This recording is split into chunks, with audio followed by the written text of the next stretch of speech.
Yeah, I mean, that'll.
Okay.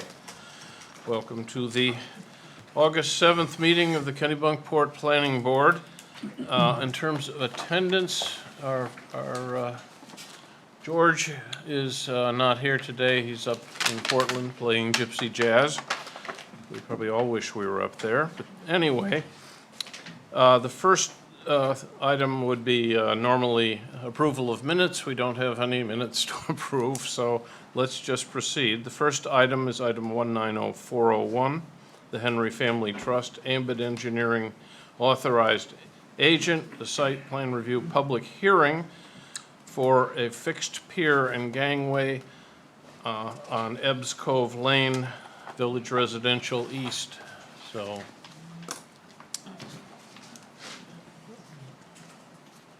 as usual, identify yourself and proceed. Thank you. I'm Steve Reicher from Ambit Engineering. Here tonight representing the Henry Family Trust for property located at 22 Ebbs Cove Lane in Kennebunkport. Joining me tonight is Christoph Collinet from Riverside and Pickering Marine. They are the marine contractor that will be constructing and installing this docking structure. Also, I have Krista and Christian Henry, the owners and applicants, are here in the front row as well tonight. This is an application for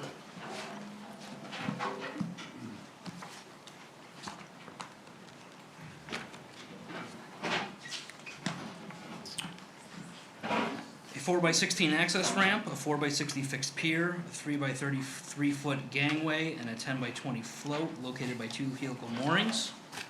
I assume the board is very familiar, as this is the 4th meeting to discuss this.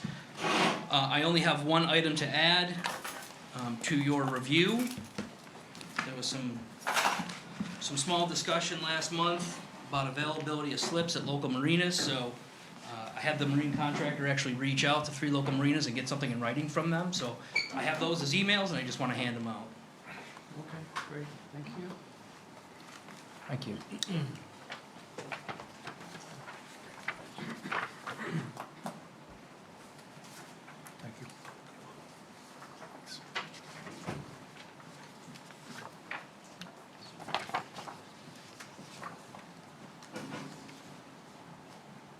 And the last thing that I want to add is that I know at the first meeting in May, there were several emails from concerned abutters or members of the public that were forwarded to me. I believe there were 4 or 5 of those, and I specifically addressed 4 or 5 of those at the May meeting. Certainly, I'm willing to answer more questions tonight. I do want to just add that tidal docking structures are one of the most highly regulated permits that you can apply for in the state of Maine.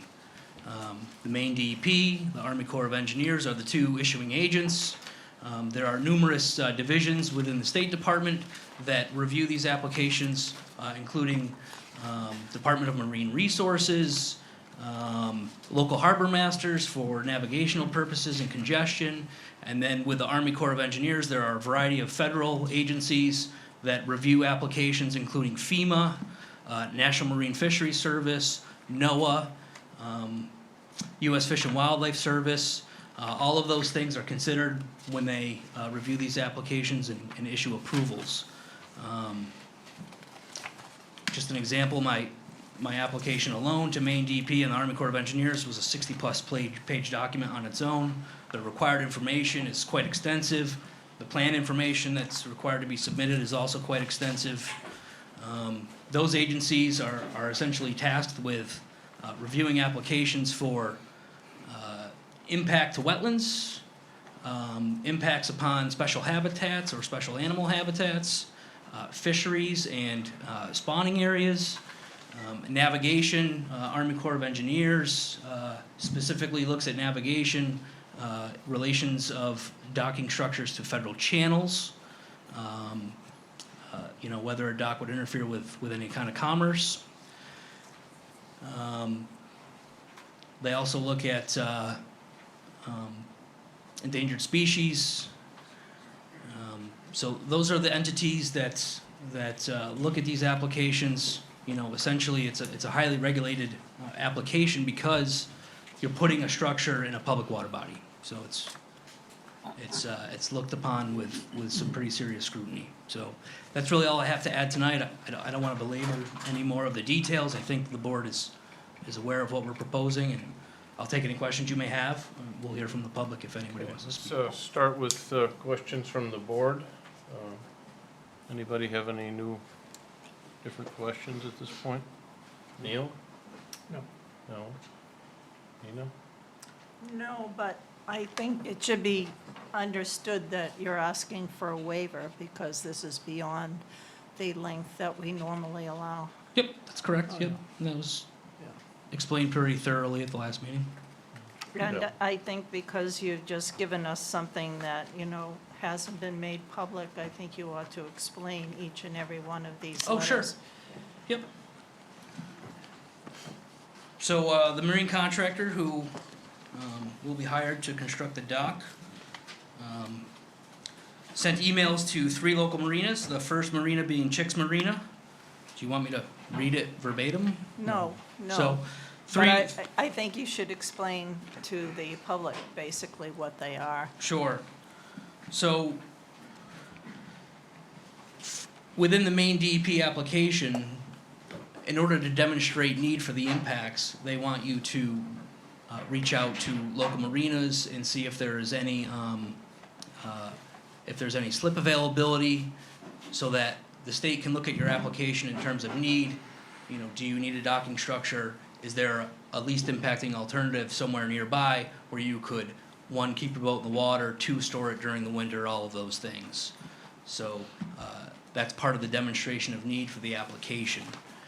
I did speak with the harbor master early on, and I did discuss with him, who also attended the site walk with the Board of Selectmen before coming to the planning board.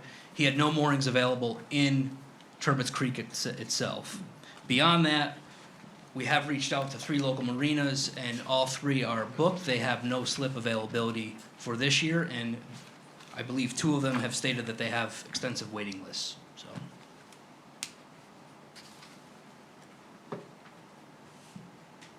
You said this was a part of the DEP application That's correct. process? Yep, that's correct. They want that information. And I provided that early on. The reason I'm providing these tonight is just, it's a written statement. I wanted to get a written statement from, I see, previously I was just making phone calls. yeah. And I didn't want it to get into a he said, she said, I called and they said they had some available. So we just wanted to get it in writing, just. The state and DEP process didn't require anything in writing? They did Is not. what you're saying? Yep. Okay, any other questions from the board? Well, I'm going to open up the public hearing now. So, first off, any abutters who would like to speak on this? I see a couple. Please go to the microphone and identify yourself.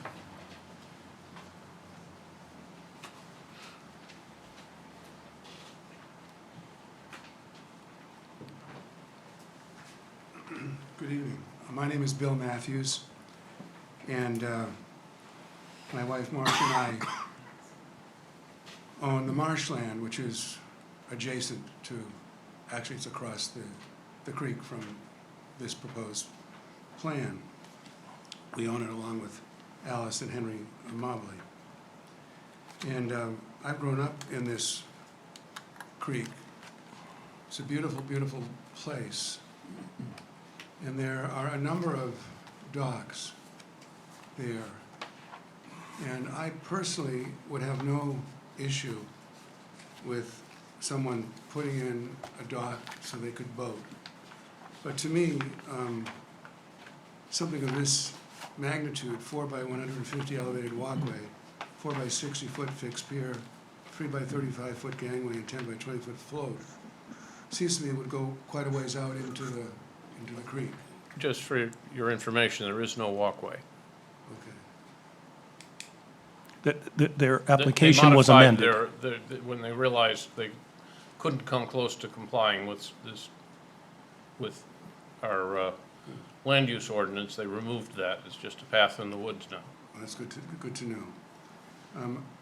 Still, seems like 60 feet, 35 feet, and 20 foot is quite a ways out into a creek. And as I said, I at one point did look at this, and I think I saw the old version of it. Yeah. And my concern simply is not to prevent someone from building a dock where they could put a boat in.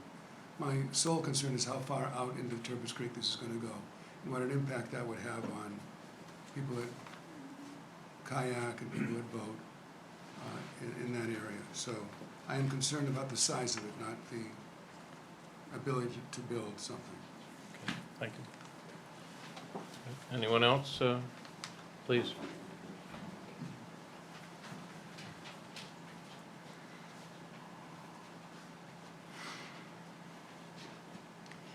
Hi, my name is Mary Ann Ruggles of 74 Turbots Creek Road, and thank you for the opportunity to speak tonight on proposal 190401. I'll summarize my points because I was one of the folks who sent an email in, which I imagine that you folks had read. Just a few of the things that I want to say. As residents of Turbot's Creek Road, we often use the creek for rowing and paddling, and many others who are not residents use it as well, accessing the area from the public landing and the beach. And over the past 30 years, the area has filled in and become less navigable. At the same time that public use of the area has increased. Adding another dock, especially one of the scale proposed, will create more congestion and further change the natural character of this beautiful area. Kennebunkport needs to preserve this area in its current state and not add more private piers and landings. Also, this project would negatively impact the shoreland resource protection zones in and around Turbot's Creek. In Chapter 10 of the Kennebunkport Land Use Ordinance, sections 10.10.1.a.a, 10.10.a.1.k, B.1.b, and B.1.d, the stormwater runoff impacts to the shoreline will lead to acceleration of stormwater runoff, leading to erosion of the marshlands and sedimentation of Turbot's Creek. The creek is already shallower due to stormwater runoff, and this would further contribute to flooding of the surrounding properties and access ways. I hope the Office of Zoning will take another look at shoreland impacts as they relate to stormwater runoff and flooding. We do not want our homes to be underwater.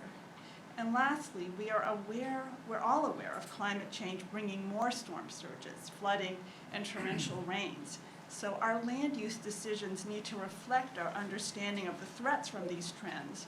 And this means being more cautious and protective than in the past. Thank you very much. May I ask a question, just to clarify? I'm Ed Francis, by the way. You mentioned of this scale, and I'm concerned now that you're the second speaker that's Yes. talking about what was the original. I'm worried that you're talking about the original proposal, which was a 150-foot elevated walkway, 4 foot wide, I believe, basically from the back of the property down to, what's being proposed now is a 116-foot dock, much like you see on others, albeit one that's 16 feet over the allowed limit. And so they're asking for a waiver. Would you amend your thoughts on stormwater runoff, considering that it is a much reduced structure? I'm having trouble seeing where the water's running off of. So I understand that the plan has been amended. Okay. But I think my point and my family's point is any new structure in the creek could damage what is essentially a natural area. Right. One thing we did discuss was sharing docks, and there are some docks already there. And if the new folks in the neighborhood would share with other folks, we could make better use of the docks that are there. Has that been pursued? No, it's just a suggestion to anybody I new to see. the neighborhood to share with other folks instead of building a new one. You don't have a dock? I do not have a dock. Okay. Sorry, I would talk about sharing, but I don't have one. Wanted to share, okay. Thank you. Thank you. Appreciate it. So, anyone else? Please.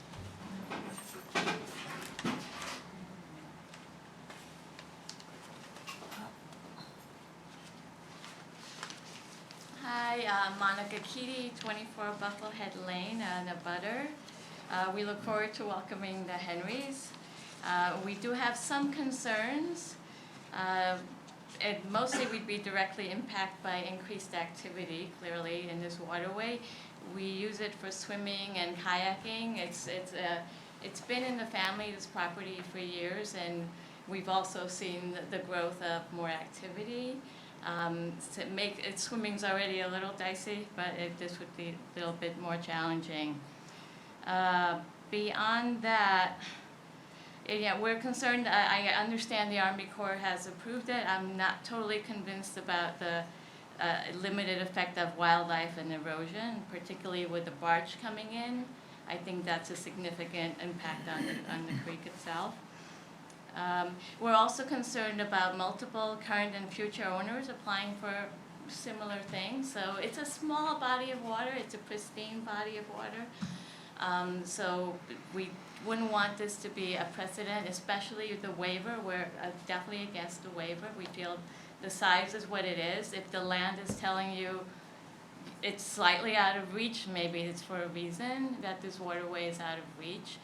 There's already been significant clearing of trees, which I know is within the guidelines over time, that all these trees have suddenly made a water view and water access available. So let's see what else. Noise pollution, fumes would definitely impact us. The effect of the subdivision, possibly adding another dock, would be of concern to us. We're concerned about the tranquility, serenity, and particularly the guidelines for decisions where you reference buffers to protect neighboring properties from detrimental features of the development, detrimental effect on the use and peaceful enjoyment of abutting property as a result of noise, vibration, and fumes. The house itself is already lighting up. The creek is very well lit, so that's already an impact. In addition, I'm wrapping up, again, we're opposed to the waiver. We feel 100 feet is that for a reason, so we really would appreciate if you stuck to that. And the homeowners association was brought up at the last meeting. We were just wondering, is there really validity to this association? Who are the members? Are there bylaws?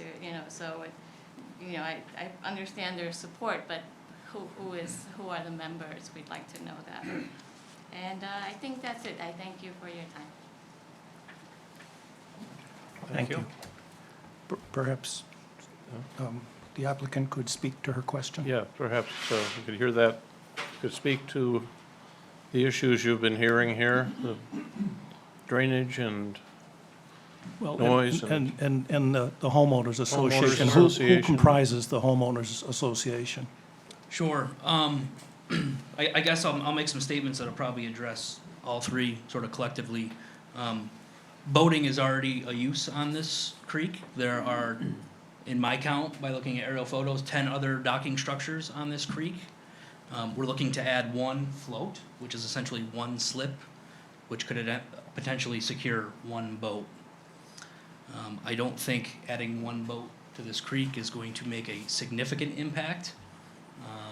It's also a seasonal use, so we're looking at using this docking structure during the summer months. Maine DEP has approved this application with the float and the gangway being seasonal structures. They're removed at the end of the boating season for a couple reasons, but the main reason is essentially ice flow, because ice would take them out. So it's in the owner's best interest to remove those. We're looking at using it seasonally. I think that's quite de minimis for this creek when we already have plenty of boating activity there. It's a historic use. It's been going on there for quite some time, and I don't think adding one makes a difference that is significant.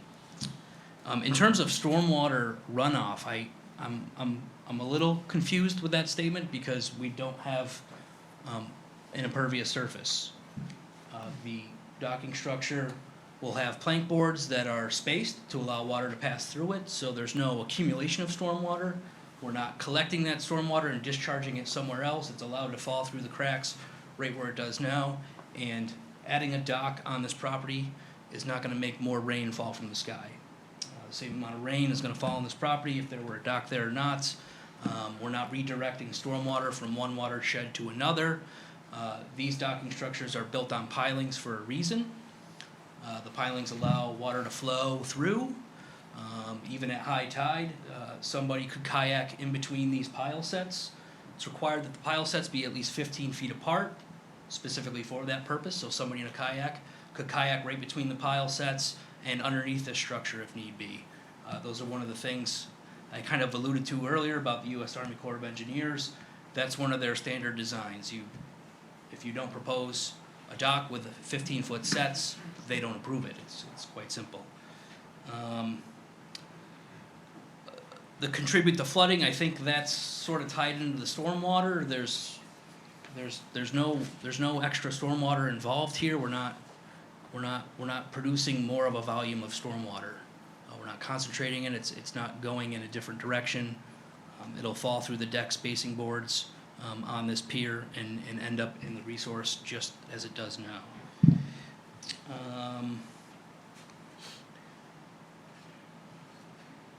There's discussions about issue with length. We've had quite a bit of discussion about this. The length meets the ordinance in terms of 1/5 across the water body. We've been able to demonstrate that with an aerial photo and a calculation. That calculation's on the plan as well as it's noted on the plan.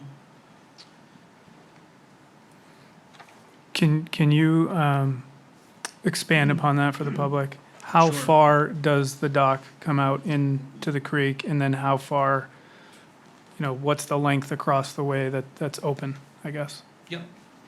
So the dock as proposed extends 45 feet out into the water body.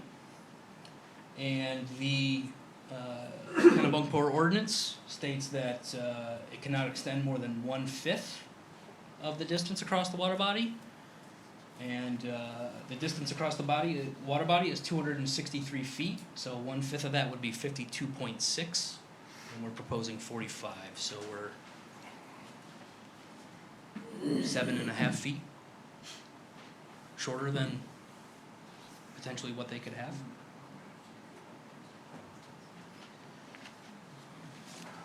And be in accordance with the ordinance. So you're saying 200 feet are available for kayaks to use at high tide? Absolutely. And so, why would they go underneath the pilings again?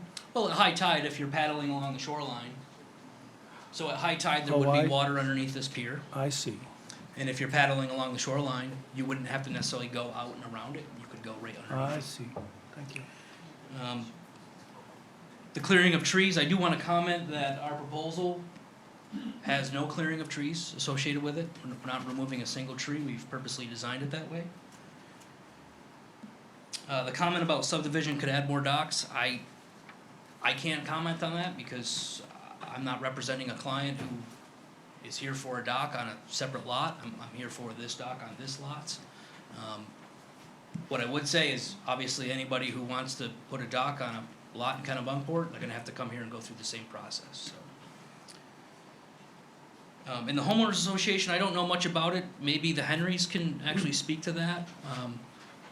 I do know that we've obtained written concurrence from them. They have approved it, so maybe they can give some details on actually who the homeowners association is and what they do, but, I believe the homeowner, this is Christian Henry. Microphone, sorry. I do believe the homeowners association documents might be filed at the city with, if you look up our property. I don't know that for sure, but I think that that's something the way the subdivision's set up, it's owned, it's owned by an LLC, and one of the owners actually lives in the area right there. We pay homeowners association dues on a periodic basis to cover, to cover the maintenance of the street and the sewer and all the things that, the electrical, all the things that you would think, and that's, I believe, the primary purpose. One of the things that they've done is they've requested property owners inside the subdivision to have their plans approved by the association.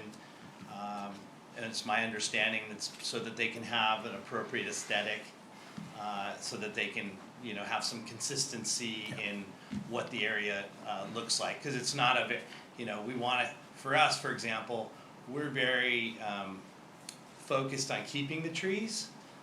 We love our trees. In fact, if you look I was just paddling out in the creek this afternoon. If you look from the creek, you can't even really see the house because the trees are in the way. And in the winter, it's great because the trees fall off and we have a beautiful view of the ocean. So we get the best, at least for us, we get the best of both worlds. So that's about what I know. I mean, I think you can go down to the city and understand some more if you need to. As we understood it, your house is not a member of the HOA, is that correct? Or you We're are members a of- member? No, we're a member of the HOA, but we're not members, we're not part of the subdivision. And quite frankly, that's above my pay grade in terms of understanding the nuance there, and so I don't feel qualified in a public forum to discuss all the details there, but we are part of the association because we use all the services, but we're not technically part of the subdivision, and someone else can probably discuss that a little more fully than I could. Well, can I ask you then, please, If this dock were to be built, my understanding in the subdivision is that only one dock can be built for the subdivision itself, for the homeowners in the subdivision, but you're outside of it. If you were to build this dock, is there any agreement that could be done to indicate that this would also be a dock for members of the subdivision as well to use, and be their one dock as well? No, there's no agreement for that. And I don't know the rules of the subdivision with respect to docks or not, so I'm not qualified to comment on that, but we haven't, I understand that, but would you be willing to do that? probably not. It doesn't make sense given where our property is versus everyone else, and, you know, I think I worry for the safety of my family, people trespassing on our property and, you know, just not knowing who people are, and so I would have some concerns about that, as I suspect any family man might have concerns about people that you don't know or, you know, coming and onto your property unannounced. But what about the water access that is to the right of you that the subdivision has? It's a pathway, a bark-covered pathway down to the water. Do you have access to that? I believe we have access to, I believe the public has access to that, but I don't know, Okay. I don't know all the details, so I'm not qualified to comment. We've lived in the property since end of September of last year, so we're still new to the area and getting to know the community and the people and Understand. And all of that, so.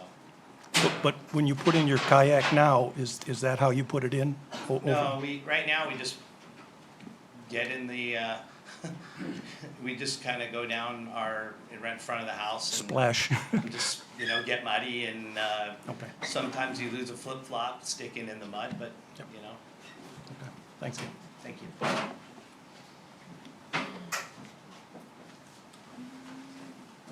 Okay, any more questions on this? There was one other question that, I'm not sure which one of the abutters raised it, but there was a concern for damage during construction by the barge. Could you say something to that? Yeah, the use of the barge actually is the best way to minimize impacts, because the barge comes in and the barge actually sits on piles, it sits on what's called spuds. And Christoph can maybe speak more to it if we have more questions, but it's actually elevated off the floor of the resource when it does the construction, so,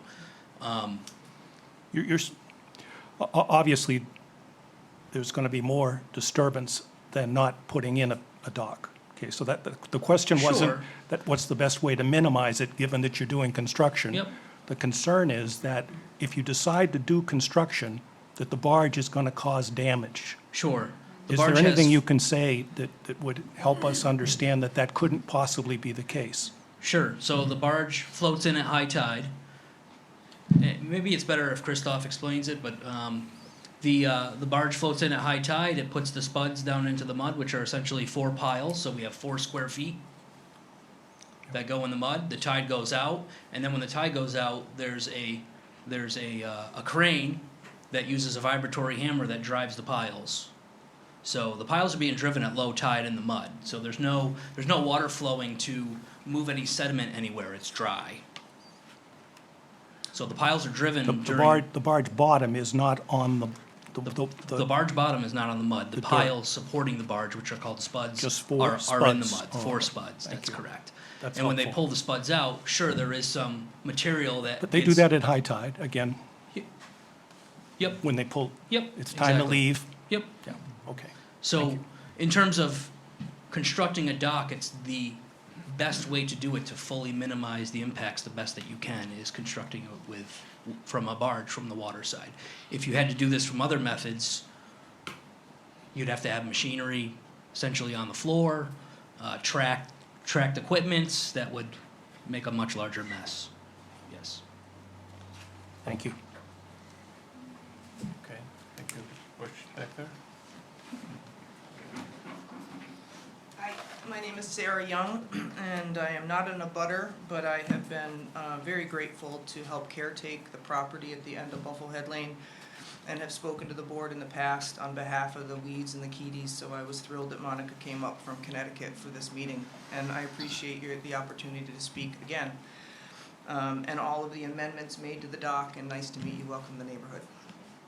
I guess I'm a little curious about what we've a lot of conversation in town around a new structure that was built in another harbor that's very tall. It's a beautifully erected building, but it definitely has changed the view for a lot of people. So I'm curious what the height of this structure will be at low tide, considering the creek really is dry half of the tidal cycle, which does limit anybody's ability to put in or out regardless of how far out a dock goes into that tidal body of water. So that's one question, is just how tall is this? It will irrevocably change the view of the creek for everyone forever. So while all of these permits are in place, and I appreciate that, and I respect that, it is a policy, it's a practice, it's a process, there are certain affective elements that our town has made a commitment to preserve some of the most scenic areas in town, and Turbot's Creek was one of 7 that we, as a collective body of citizens, agreed to preserve. It was in the Growth Planning Committee. So respectfully, I wonder where the planning board is in terms of supporting the vision that we as a town set forth with the Growth Planning Committee and asking to preserve Turbot's Creek. People are married there. People are scattered there. It is a critical environmental part of our community, not to mention a cultural part of our community. It's where we go to escape. So while we may have all the permits in place, the variance is the issue. If we have a length in the books, that should be the length. When we start talking about feet here and feet there, as I said about buying out the open space clause, in this subdivision when it happened, that is a slippery slope. If the open space that had been purchased was along the waterfront, we wouldn't be having this discussion.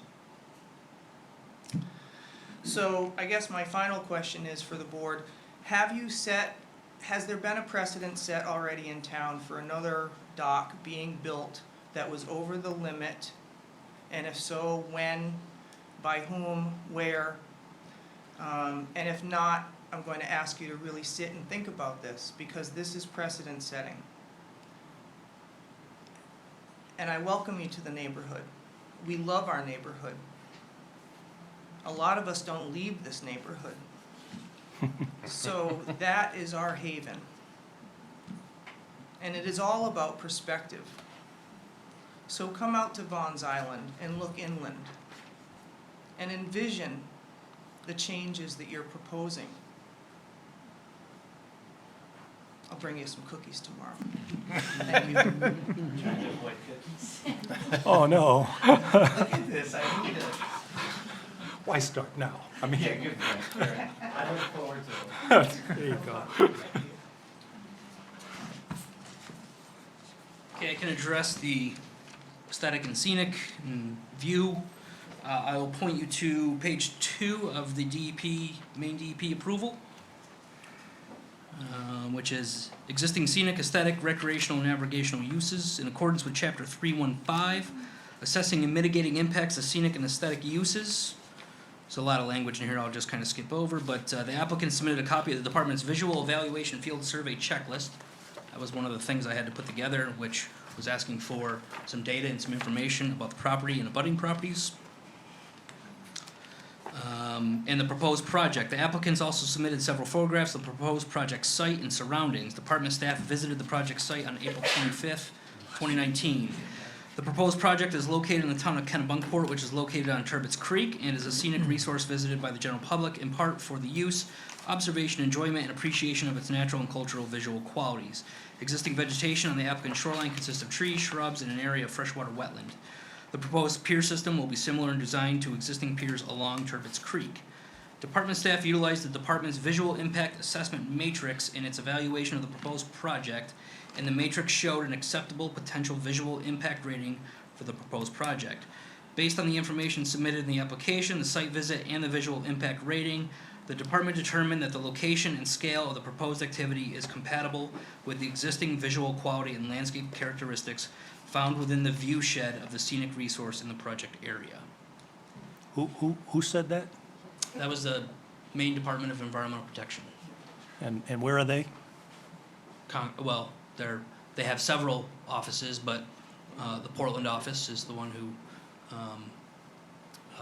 reviewed this application and issued an approval. I see. But isn't that the same boilerplate they use in every application that we've seen? I can't speak to how they evaluate things. Because They- I read every application that comes in from the Maine DEP, and basically when they approve, they use that same boilerplate. Okay, yeah, I guess you'd have to, And the Make that planning comment to board, them. while the Maine DEP may have approved on that basis, the planning board makes its own decision. I completely Based on our understand. town. Based on I our don't town. know if I can say it any better than they And wrote it, based on the so- goals of the town. Sure. And Tom, we- we have another? Well, you asked a question which he didn't, or somebody asked a question about how tall it is. Oh, above- yes. Yeah, thank you.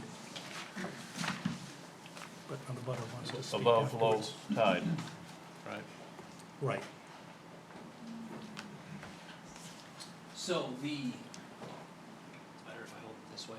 I am looking at the profile view on sheet D1.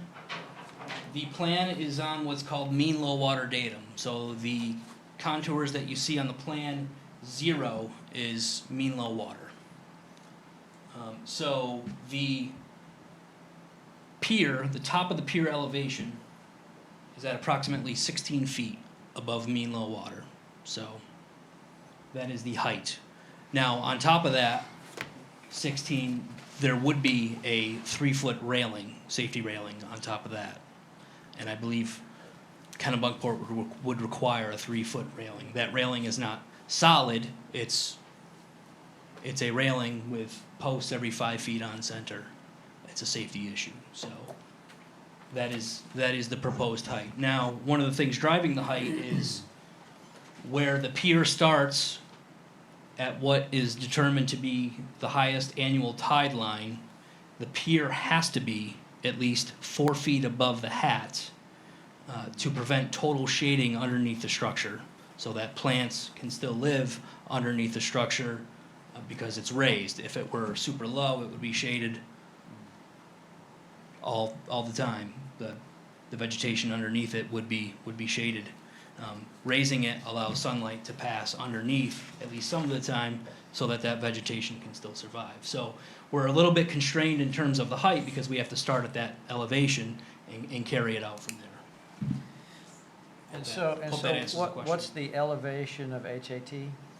Yep, the hat elevation is, I know it's on this plan. So the hat elevation is something that's determined by the state of Maine, and the hat elevation is 11.8. Okay. And that's determined from, That's okay. So there's 11-foot tidal variation between HAT and mean low water. So it's 11 foot, yeah, okay. That's correct. Yep. So at HAT, the bottom of the pier is about 3 or 4 feet above the water level. That's correct. Okay.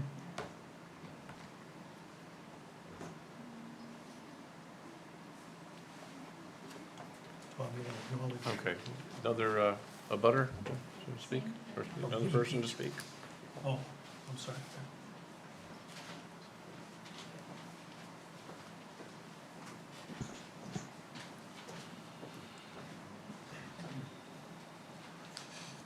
Good evening.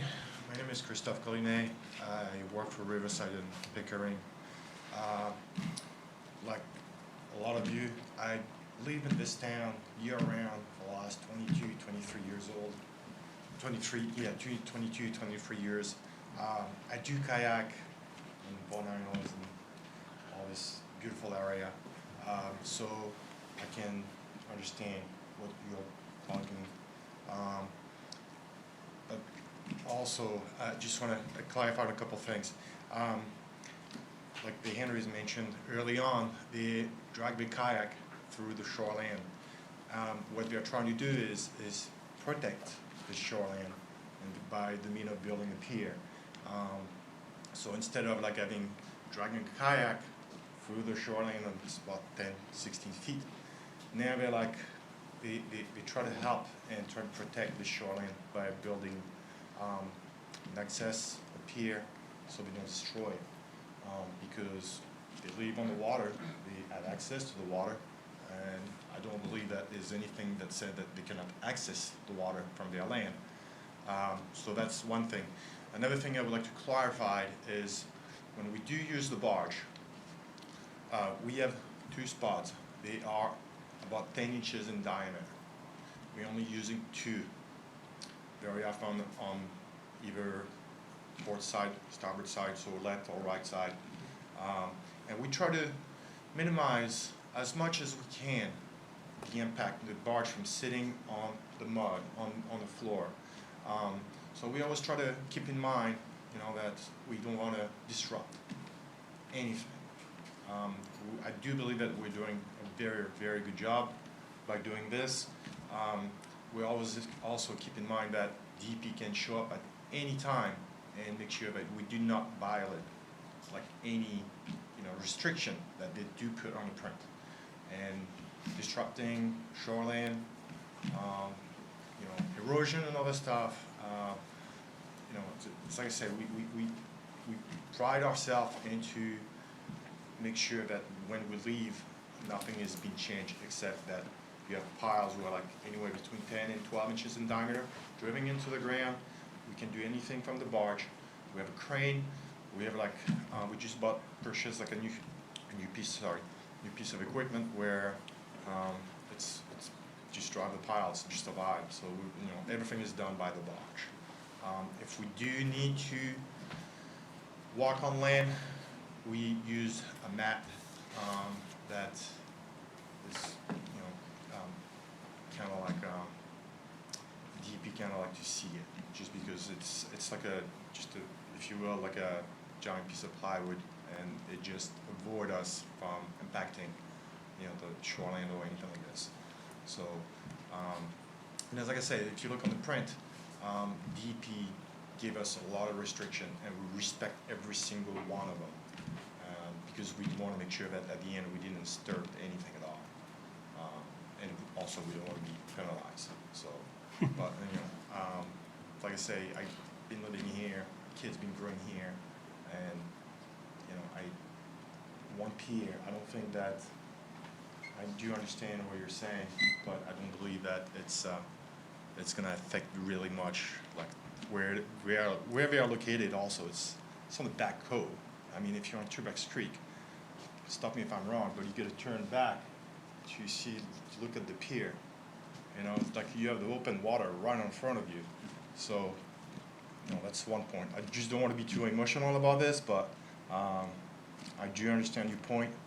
But also live here. I've been kayaking all the way around Kennebunkport, worked here, and my point of view is not because I work for Riverside, but I don't think it's gonna affect the aesthetic of it. One thing is the Henrys are trying to protect the shoreline from by stopping dragging this kayak through the shoreline. So anyway, I don't know if anybody has any question, but thank you. So any more comments? Again,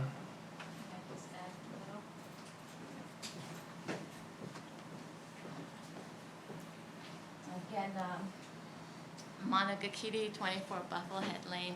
Just to address some of the things that came up, that was a lot of verbiage for the DEP.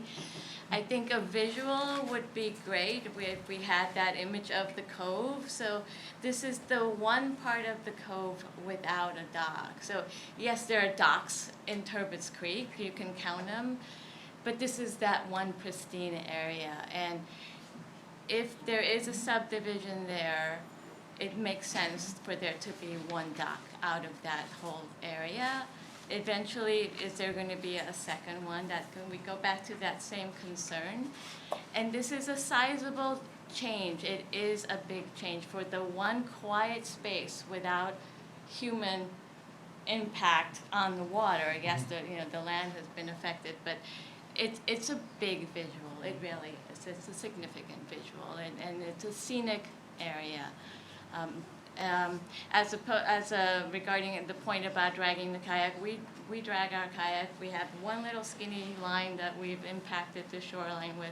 We've been dragging our kayaks out for decades. We don't have a dock, so I respectfully disagree with that point. But yeah, it's a big impact, I think, for this cove. It's a sweet location. Thank you. Tom, can I ask a related question of Steve? Sure. Steve, you mentioned that this is one pier, a dock, and there's already 10. By my count, Yeah. looking at some aerial photos. My wife and I went over and parked in the circle at the end of Ebbs Cove and walked down that path that the subdivision allows you to go down to. And it seemed to me I could see a couple of piers. I couldn't see 10. Sure. What's going on So there? when I say Turbot's Creek, I mean from the mouth of the ocean landward to where, there's not enough water where it would be sensible to put a dock. Okay. But, So to Ms. Keating's point, this particular area is more pristine than that. We're not adding 1 to 10. We're adding one in an area that has very few right now. well, I It's would one of the- disagree because the abutters have a dock, the direct abutters have a dock located right here. Right, there's one. Yep.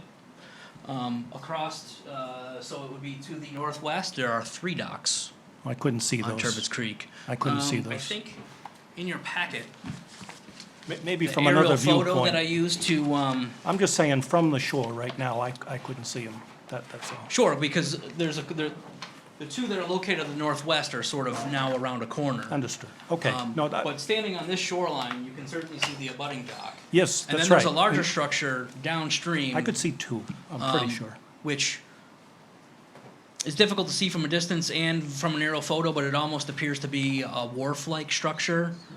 And it looks like it has almost a building on top of it with a roof. So it's a pretty serious docking structure, probably more geared towards commercial fishing or lobstering or something of that matter.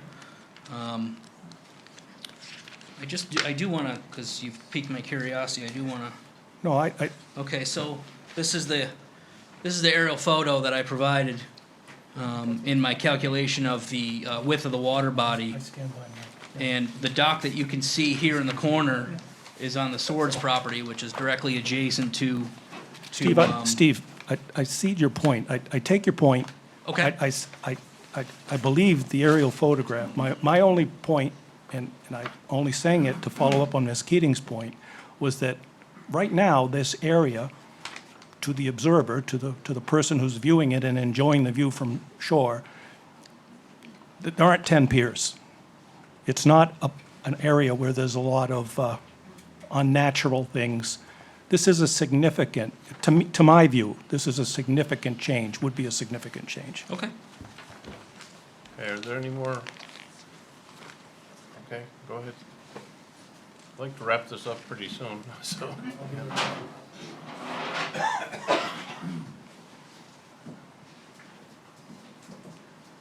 I'm Bill Matthews again, and I've grown up in Turbot's Creek, actually, and boated there all my life. And the piers that are in the vast majority of the piers, except for one pier with a long walkway that goes down that services a number of those homes up at the back end of the creek, every other pier does not extend out into the creek to the extent that this does. So that really, this proposal, I would agree with the others, the people that have said, would dramatically impact the character, I think, of the creek with extending out into it quite a ways. Thank you. Thank you. Okay, I'll be very quick.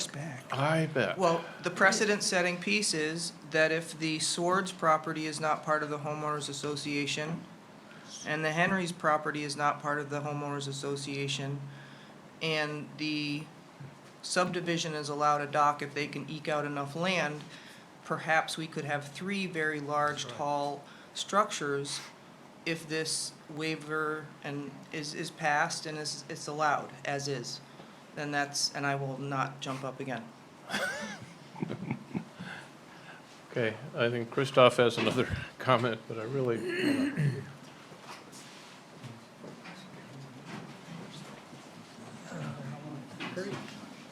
So I quickly look at the map, and from what I saw, I do believe that once the Henry built the pier, unless people from Tourist Creeks are building piers, this is it. I don't think we can build any more piers.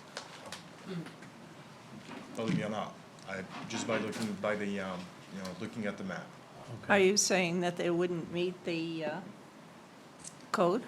Well, if you look right across the street from the body of water, it's all marsh. So I don't think that DEP will allow to have any new pier there. Too much impact. And if you look at it, so you have the Henrys, you have Sword on their left, whereas you already have the pier, and pretty much after this. It's nothing except you get to Turbas Creek. Actually, it's Neehawk, and Neehawk already has a pier, and then it goes to Turbas Creek. So unless people from Turbas Creek are building new piers, I don't see anything else going on. And people obviously from Turbas Creek are pretty much against it. So by my count and my experience, and I know Steve might back me up on this one, is like I do believe that. Once you build a Henry's pier, this is it, maxed out. You will not be able to build like another pier because the marsh, too much impact, and people who are living up this creek a little bit already have piers. The other thing is, same thing. I look at the map and there's plenty of water to swim, to kayak, and all this stuff. Quite a bit away from the main channel. Well, let me ask you this. You're saying that you couldn't build a pier because of the marshland. Why should we grant a waiver to go over that much land? Yeah, so this is across from, if you look at the map, this is across from the Henrys, and you're looking at 200-300 feet of marsh. Here you're talking about 16 feet of marsh. Yeah. But here we have a situation where they're asking for a waiver because there is an awful lot of land that could be impacted, so you have to have the extra length to get out to the water to put in a boat. Why should we grant a waiver when basically the land is saying that it's not appropriate under the land use ordinance? Sure, so you should grant the waiver because we have a unique situation on this property where we have a tidal wetland that is surrounded or directly adjacent to a freshwater wetland. Typically, you have upland that goes right to a tidal wetland. In this case, we have a ribbon, and in this case, specifically, it's 16 feet wide. We're looking to just bridge that essentially with an access way. That's the reason for the 16 feet. And I think the planning board should look at the fact that, one, we need something there to get to the proper elevation because the dock needs to be at least 4 feet above the tidal resource at the hat line. So we need something there to get to that elevation. This serves that purpose as well as it creates a bridge because we have fragile soils there. We wouldn't want to have to walk through those. We wouldn't want the Henrys to have to walk through those soils and that vegetation and disturb it over time. I believe the impact of that would be greater than the impact of granting the waiver for a 16-foot access way. But you're going round and round with, and making an argument not to grant the waiver because, marshland, freshwater wetlands, and so forth, basically the natural area is basically saying that you cannot meet the land use ordinance requirements. And I guess that's your opinion, yeah? Can I jump in quick and just ask a question? Sure. So, we're dancing around the land use ordinance and the modification, I guess, waiver request that you're seeking. And really, I just want to read the part of the land use, just so we're all kind of on the same page.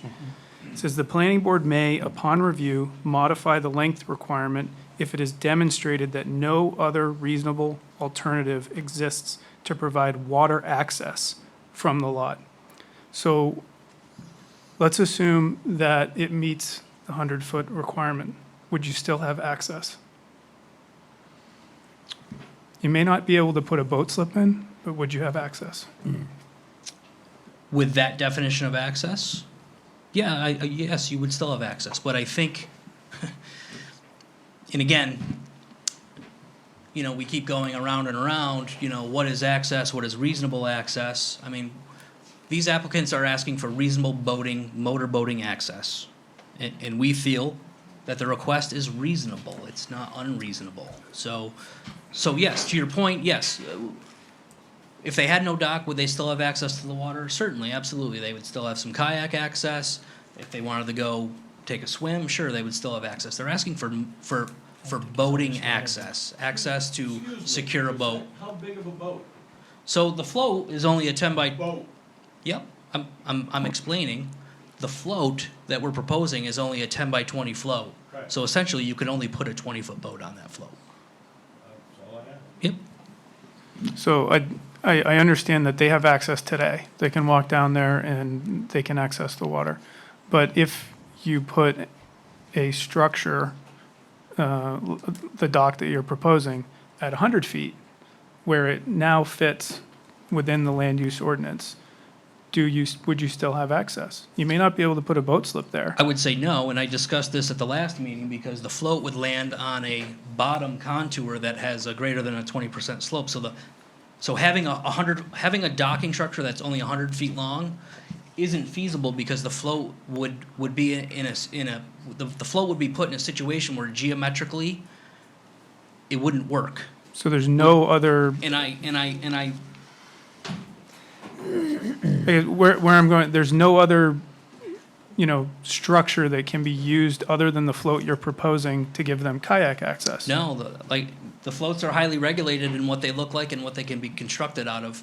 They're typically square-ish in shape, and they typically are equipped with skids so that they don't have the entire direct contact with the bottom. The skids are like runners on a sled, so it keeps the float off the entire float off the mud at low tide.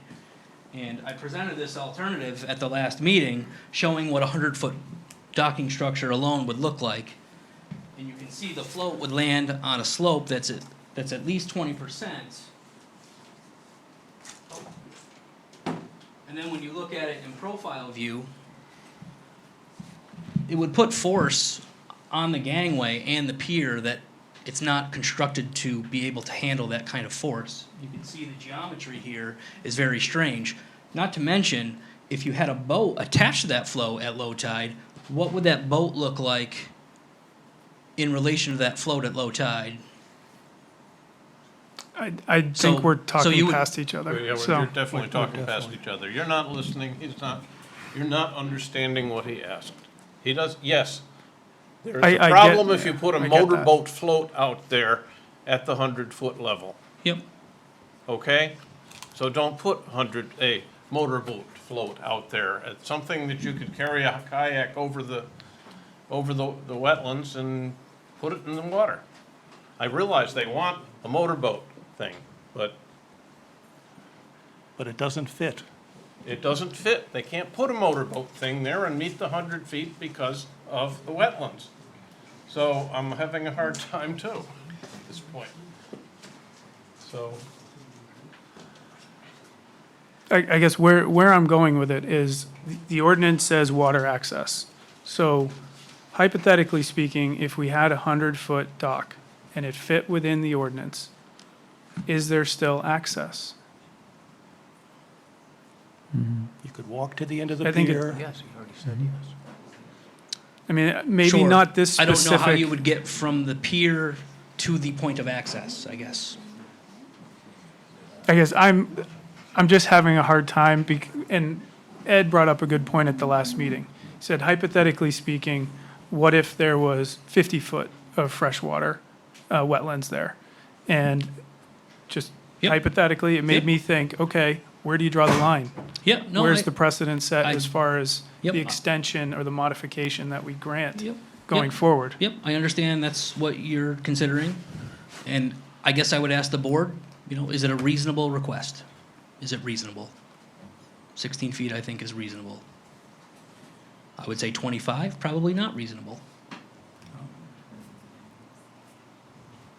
It's my opinion.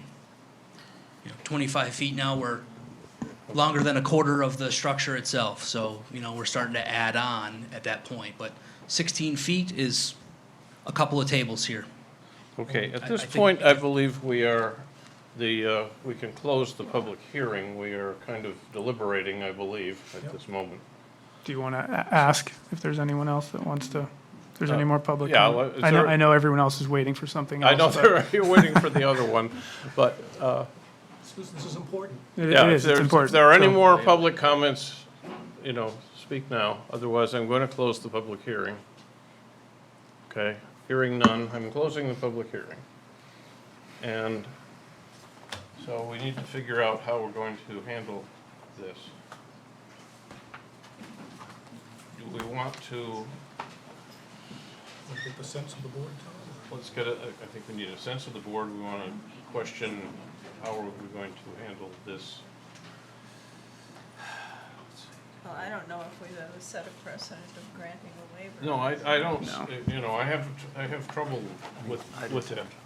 I don't mean, I have only been on the board for 2 years, and some of us have been on the board shorter than that, Werner. and some are longer. Do you Yes. have any history that you could add to? Sure. So, the planning board has, in the past, has granted length waivers to docks. The one that specifically comes to mind, primarily there were two factors. One factor was the property owner had a sailboat, with a fairly large keel. And so the extension was to get to deeper water, for the property owner's sailboat. Also, where the length landed on that application essentially got them to a hunk of ledge.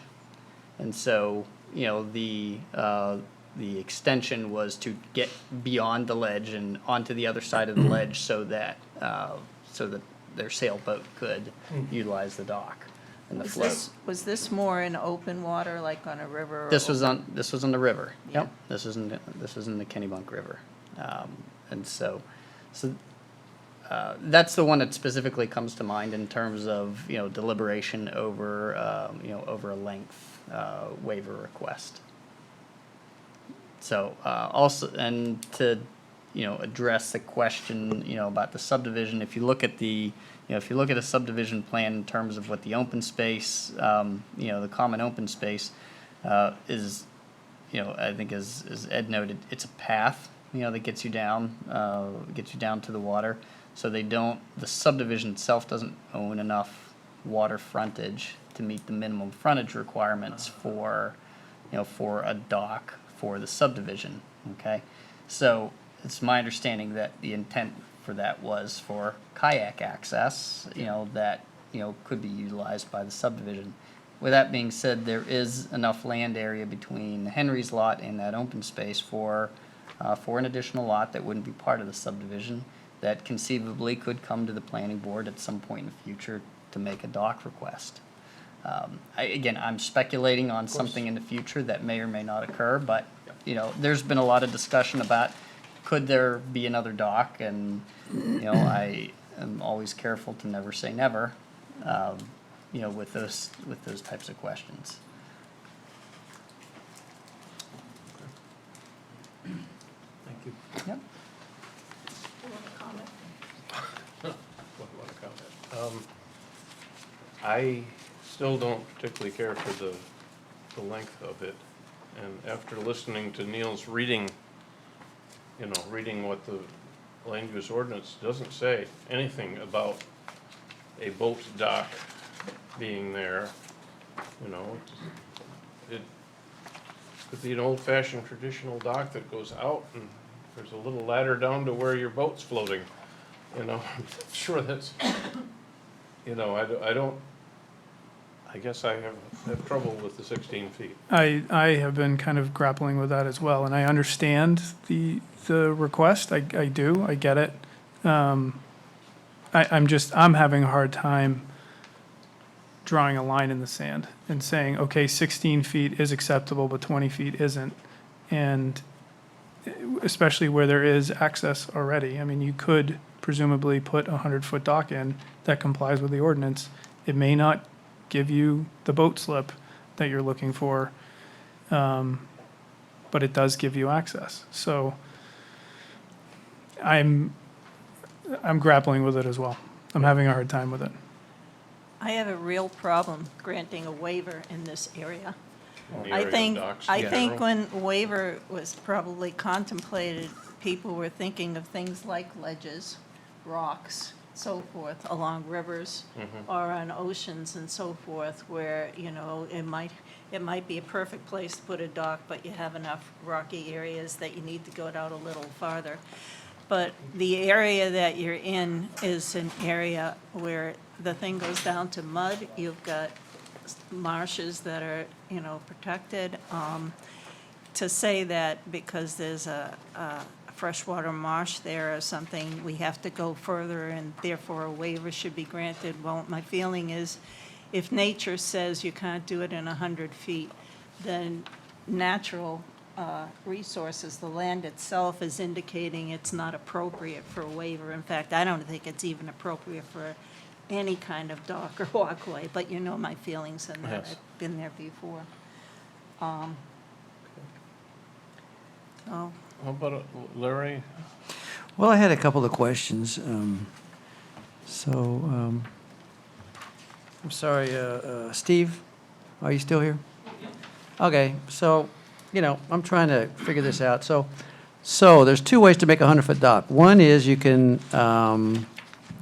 do what you proposed, which is start onshore in your location, and then make it 100 feet, and then you're on a slope. Okay, well, what's the soil at that slope? Is that actually ledge, or is it muddy? It's tidal mud.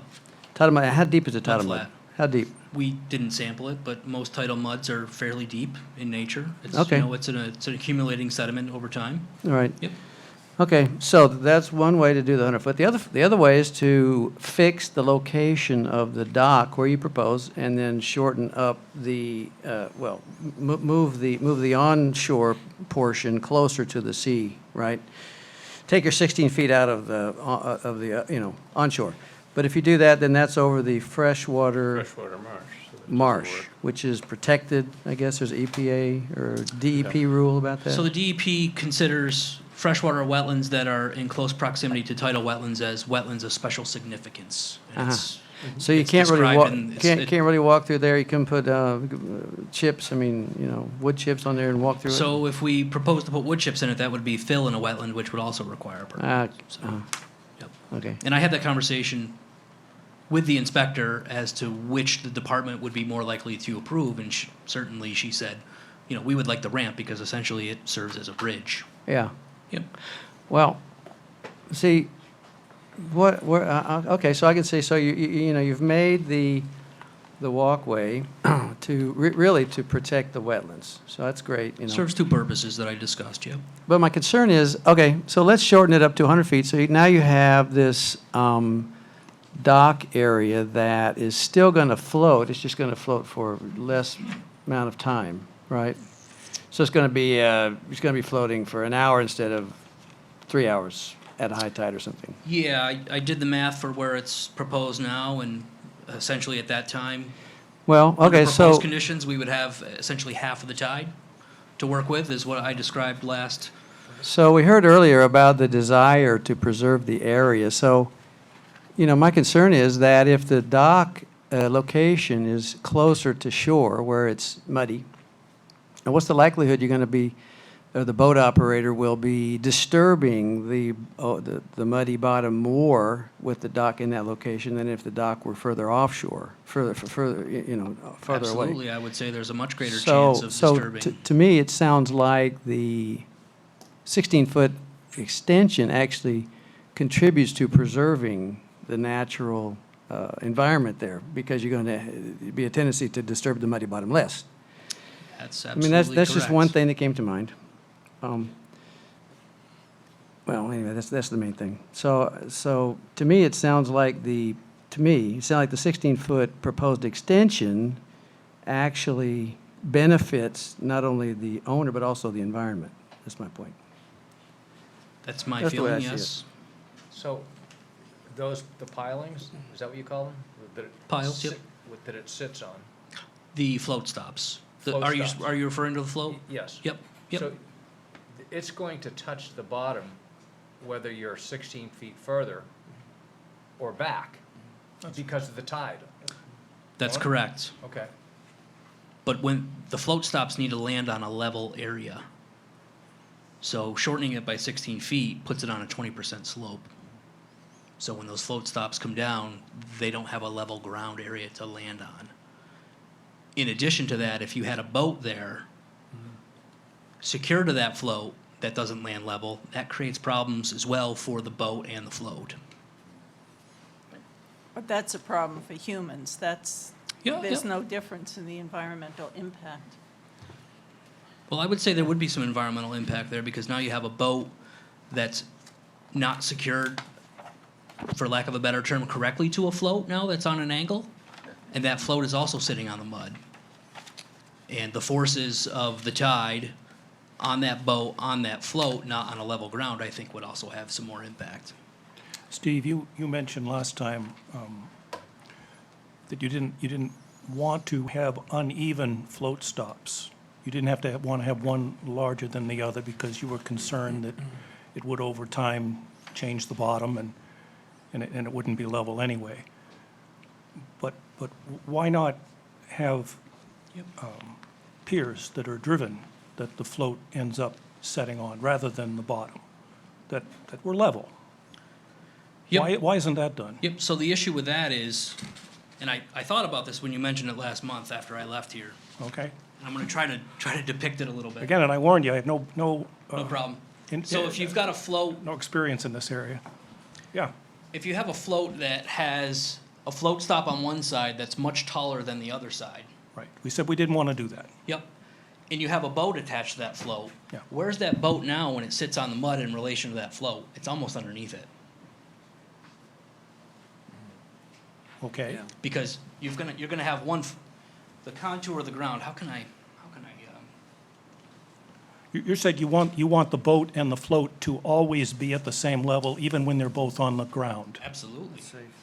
yeah. because Yep, so you've got, that's a good this is the thing? bottom contour, this is the float, whether you have float stops that are, whether you have float stops that use piles for stops, or you have skids. Yeah. Depending on the length, you're gonna have something like that. So this is the I- bottom I contour. understand Yep, that and that's that the the float. boat, that And the if you boat, pictured a boat on the end of this, Yeah. the float could be, in this case, if we shortened it 16 feet, the boat, the float could be 4 feet above. you just the boat. adjust for the 20% slope over the length of the float. That's all I'm asking you to do. Right. So by adjusting for it, you would make it level though, right? Right, and I would Yep. have the short end be on Yep. the mud essentially, and the front end on piles that adjusted for the, Yep. for the 20% slope, and now So at the low boat tide, would, the boat would be I don't have lower. enough arms, but Yeah, the at low boat, tide, yeah. you would have a boat sitting way down here. What do you mean way With a- down there? 20% slope's not that much. 20%, but you're talking a foot lower. I mean, maybe. Okay, let me grab my scale. And I'm just asking you, why is that a bad thing? Well, because now when the tide comes in, you may have a boat that gets pushed underneath the float at low tide. No, it's gonna hit the piers that we just It'll hit talked the about, piers. but. Well, you wouldn't want your boat bouncing off the Okay, piers we're not gonna either. I mean, design that's- this here. All I'm saying Yeah. is that this still isn't squared away in my head. It sounds like we've said, we don't do it that way. So, He's gonna do it that way anyway, is the answer, I think. I got Well, I it. mean, when you dock a boat on a, I when understand. you put a float, Steve, I withdraw my Well, there's- question. Okay. so you don't want any more information, you're good. That's correct. Okay. All right. So, where is the board at this point? think I know where Nina is. Absolutely. I think I know where I am, so I'm And not that that- far. As I said last week, I'm concerned with the precedent.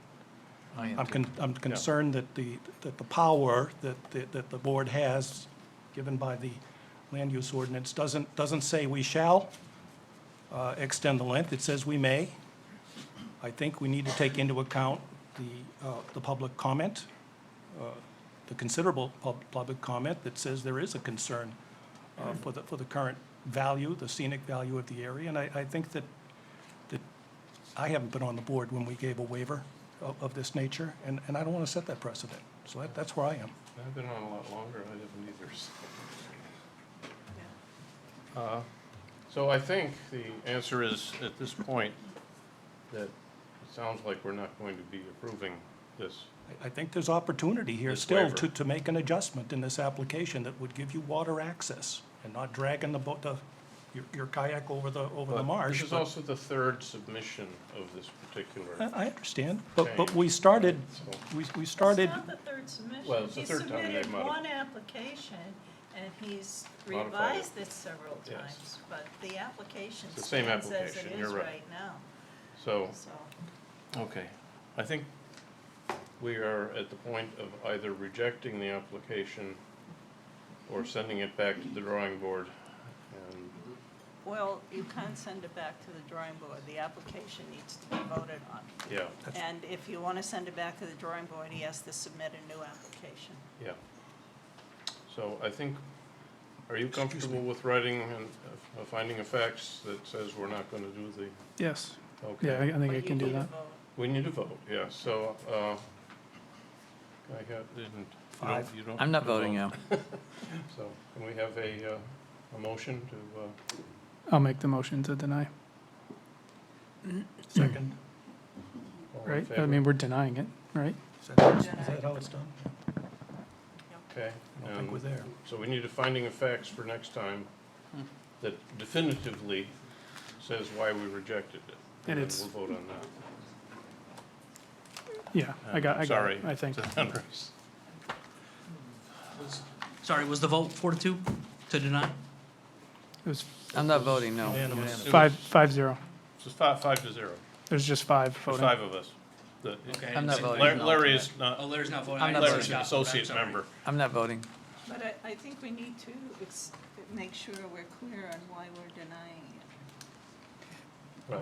Yes. So that's That- got to be in the finding of facts. And Yeah. Oh, yeah, no, Gary, I, You know, because I'm saying tonight. we've Oh, had tonight. trouble in the past of not having a perfect finding of facts on Exactly. something like That's this. correct. You need to be clear in terms of the performance standards. yeah, I don't think it meets the performance standards of Article 5 of the land use ordinance, all of them. So 5.15 is not met, Right. and we did not grant the modification, hence why it's denied. Do we even need to get into 10.10? I mean, I don't know. Well, I believe you should specifically go through each one of them. My understanding is that, should the applicant decide to appeal, then you're giving a very narrow and specific portion of the denial upon which to appeal. okay. Right. What I'm hearing is that the issue is the Precedent. is the length, well, it's Yeah. not the precedent, it's the request for the length modification. But I have other issues as well, under 1010. Well, then, those We need to- should be addressed then, you should address those specifically as well.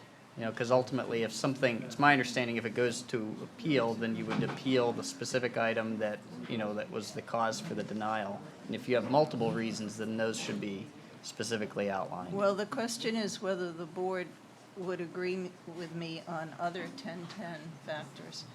See, because, they may not. There would be a split vote on that, Right. I Yeah. think. Yeah, and in that case, then, I think the suggestion would be is that when it comes time to do the findings, is that you all should go through and have a vote then on each of those, Each of the 10 on each of issues, those yeah. issues We've done that in the specifically. past also. Yep. So, okay. I just have one question. Yes. The applicant wants me to ask the board if we were to come back with another application with a structure that was exactly 100 feet in length, would the board be more apt to approve It would- that that application? would Something that would not definitively need a remove- waiver? Remove that item. I think you really need to wait for the finding of facts, which will happen in 2 weeks from now, Okay.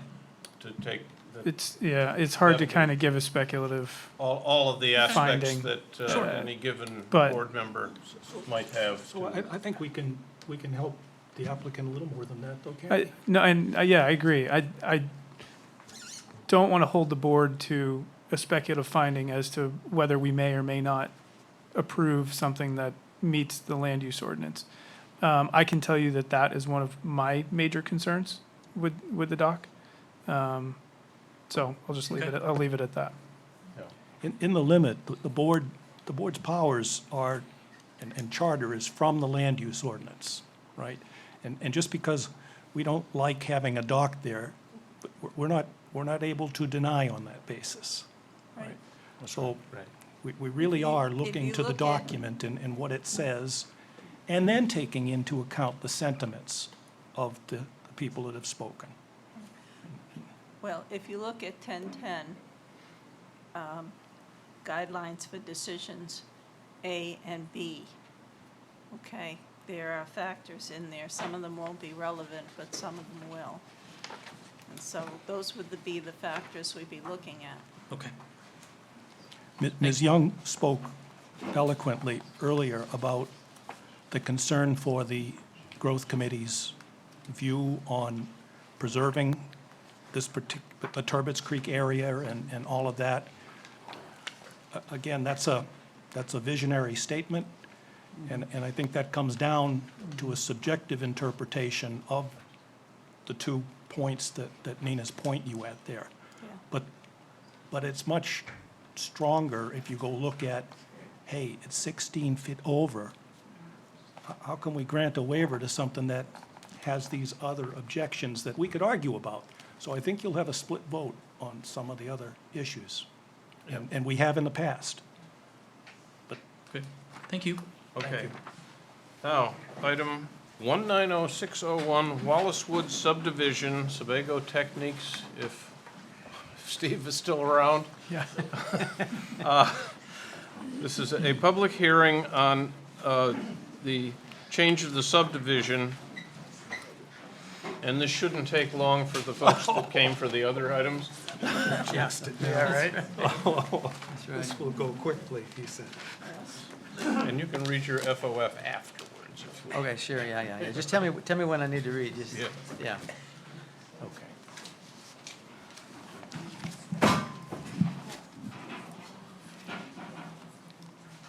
Okay. Go for it, Mr. Doe. Steve Doe from Sebago Technics here on behalf of Porter Holdings, Inc., and also on the Burnett's.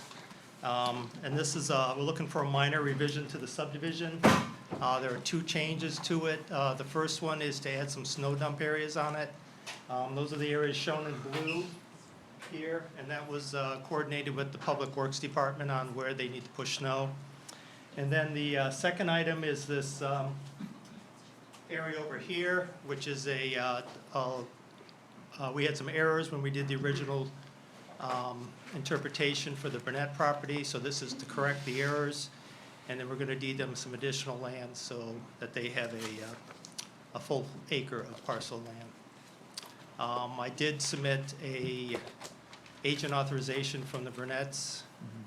And I think the only other question that the board had, excuse me, was the 2 deeds. I think Ed had a question on that.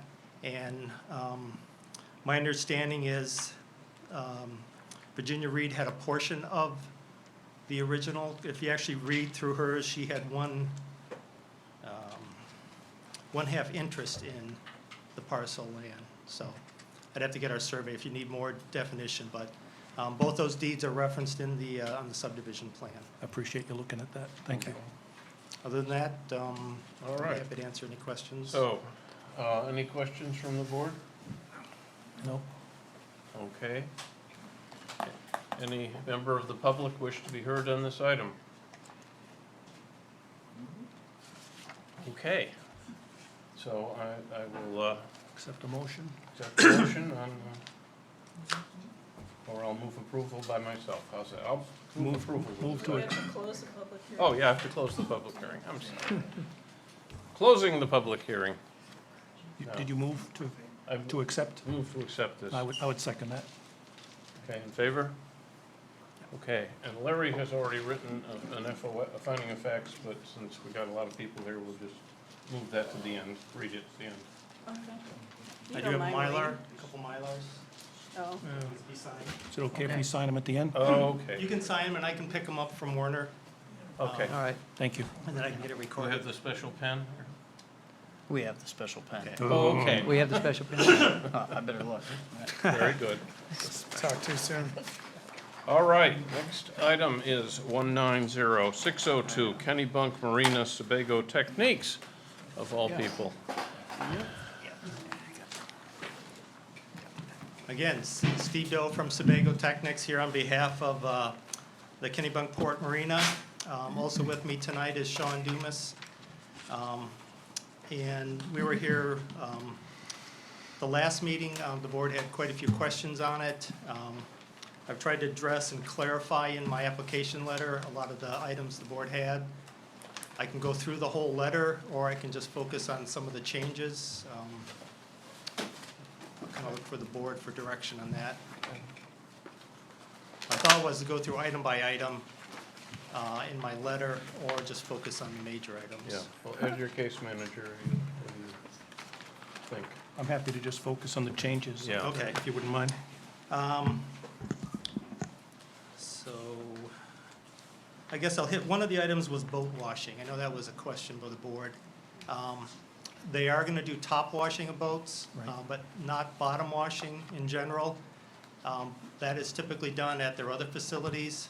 If for some reason they have to do boat washing, bottom washing, which is where they use the pressure washer, in the packet I provided a kind of, it's a tarp unit that they haul out.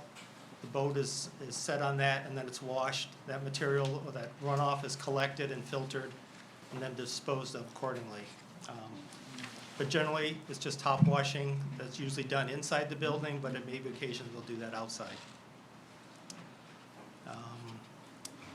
One of the other major changes was the Steve, reduction. can I, just as we go, maybe, rather than coming back to them? Sure. On that, did you get a letter from, I know you talked to someone over the phone. Would they be willing to put in writing that, or do they have some policy that says this is our position on top washing, and the fact that it runs over the bottom isn't a concern? Sean actually spoke with Pam. I did not speak with her. Yeah.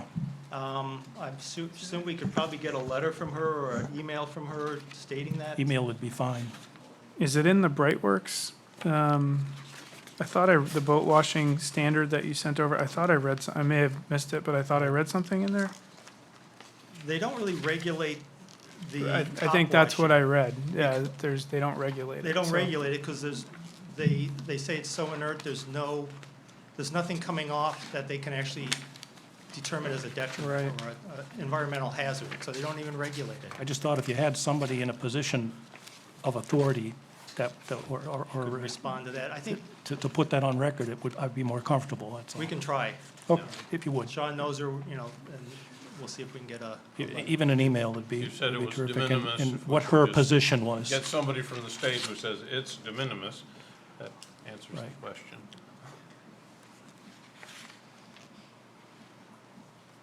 I have a question about that. Would the applicant be willing to have no washing at all at that facility? The top washing really is kind of important. If they got a boat that's in the building, it's getting dirt, just dirt collecting off the air, they really want to wash it before they haul it out. It's just so much more convenient there.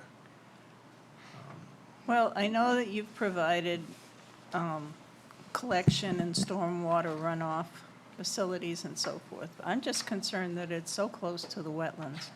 The other thing I'm concerned about is the human factor, where somebody says, oh, yeah, that's really nice in the top and so forth, but, this bottom is really dirty. Let's just give it a quick wash or something I like don't- that. Yeah, I don't think they do that. I guess Sean could have talked to their facility, but gets them to be a real concern from an environmental and regulation standpoint if they start. It is a real I won't stay in concern. business. Yeah. Guarantee that would never happen. We're not in the public hearing yet, so you can raise that issue. Well, no, I think he's, are you Sean? No, No. Sean's in the back. No. There, okay. I'm just very concerned that we have a lot of residential and farm area around there, and as well as wetlands, and that accidents can happen. You know, people don't realize something, or somebody hasn't been taught well enough, and if there were no washing at all, then you could be sure to be safe. But, you know, if it was washed at another facility before it was stored. Yeah, and all this water, remember, this all goes to a collection system. There's I two know it filter goes to a systems, collection soil system with filters. filters. Yeah. So essentially, this half of the site comes to a filtera basin right here that filters any water that comes off the site through that. And then the rest of the site comes off and it goes to a basin here, it goes to another basin, goes into another basin. So there's 3 basins it's going through before it outlets into the wetland. So there's quite a bit of filtering that's going through, and that's just dealing with the stormwater. So, you know, you get, you know, just the washing of a boat, you know, the soap that they're using, or the organic soap. Again, the top's not the issue. If, you know, True. if your point was a good one, we'd say, well, I guess we don't need the collection system, and we can wash the bottom too if all of that filtering's so great. But it's not, the filtering is set up to be able to handle the top washing. Correct. But you're talking about Nina's only bottom- point is, why don't you put the water away? But I don't know that that's practical, Steve. We Right. take your point, but that's the concern. It isn't that there's filters in there that will handle the top washing. That's You're accepted. concerned about the bottom washing and the Yes, power washing. inadvertent bottom washing is what the Yeah. concern Nina's raising. It's not like this is the only facility they have. They have another facility where they do bottom washing, so maybe it should be, all the washing should be done there before the boats are stored away. Maybe get Sean to come up and talk about his operation. May I try to explain how we do the process? Because I think we're in the same place. At the mic. I understand what you're at.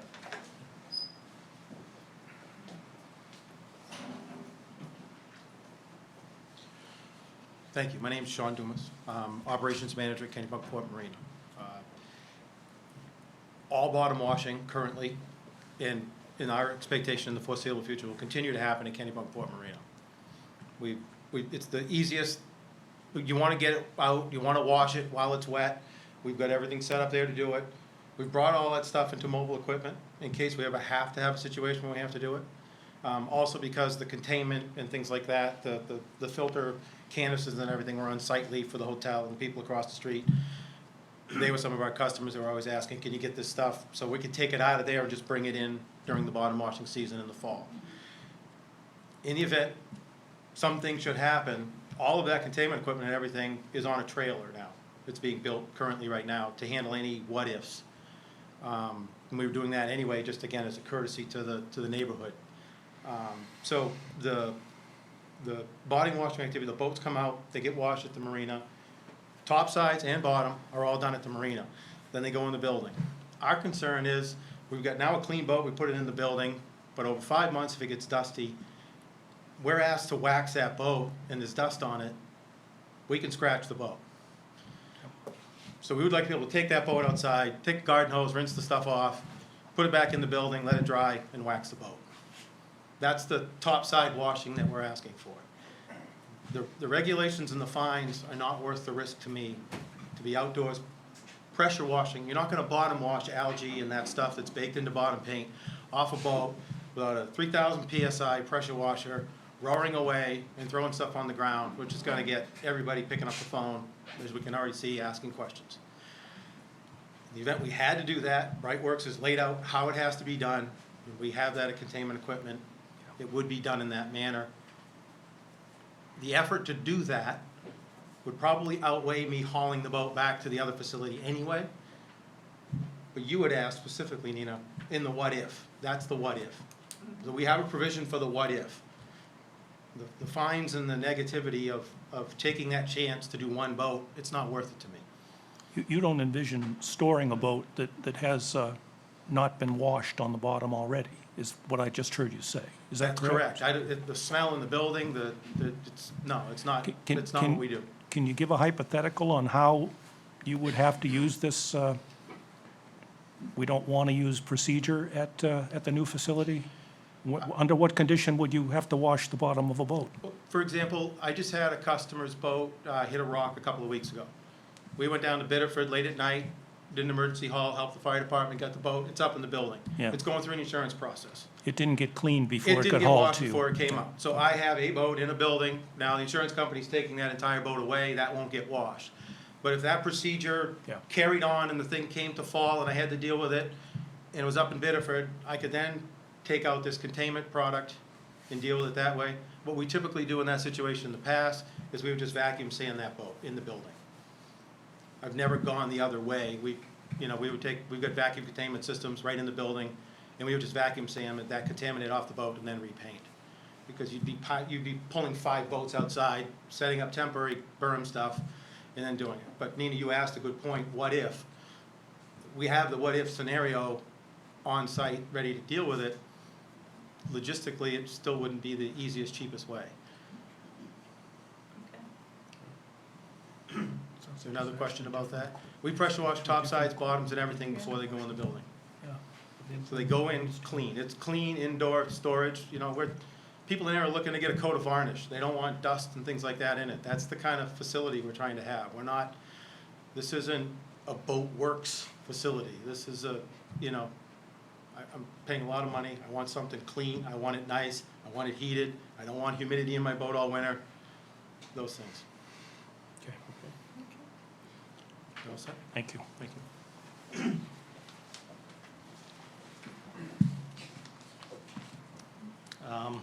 So you're all set with the boat washing for now? So the other kind of the major change that we had was we took out about 11, almost 12,000 square feet of pavement on the project. We limited it to one entrance off Log Cabin Road. We took 20 feet off the entire front here. And we had come out to about here. We took all that pavement out. There was probably another 40 feet there plus the entrance here. All that combined was about, almost 12,000 square feet of pavement.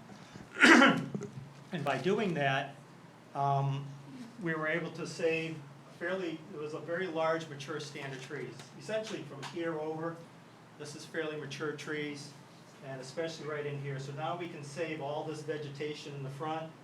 There's some large trees on the corner we can save. And then in this section, it's really not a lot of vegetation. It's fairly low, deciduous, a couple evergreens. But we can at least save the existing that's there. And then we can save some existing vegetation here. And then to supplement that, let's say there are some evergreens in here, but in the wintertime, trees lose their leaves. If there's not enough evergreens, we've added some evergreens into that, hemlocks and fir, which tend to keep their lower limbs, to supplement any views through this. And then in addition to that, pretty much around the entire perimeter, where somebody could see this facility from abutting properties, we've added evergreens, and those are 10 feet on center. Let's see, what else did I,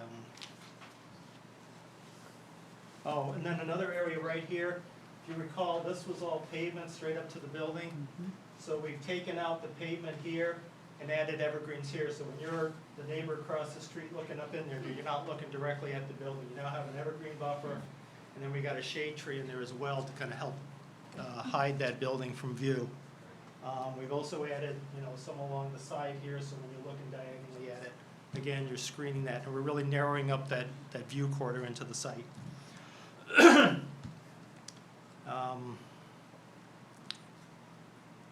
You eliminated the second axis. We eliminated this. We did some turning templates after we determined the largest vehicle that could get into there. They can easily get into the site from any direction, exit the site, have full movement into the site without having to have another exit. So they can come into the site, they can pull into here, and then they can back into the building. That's how they're gonna get the boats in there. We have limited it to about 14 boats on site as far as where they can park. We used to have employee parking up in here. We took those out, and we put the boats there, so they're screened between the two buildings. And then the other boats we'll have in here.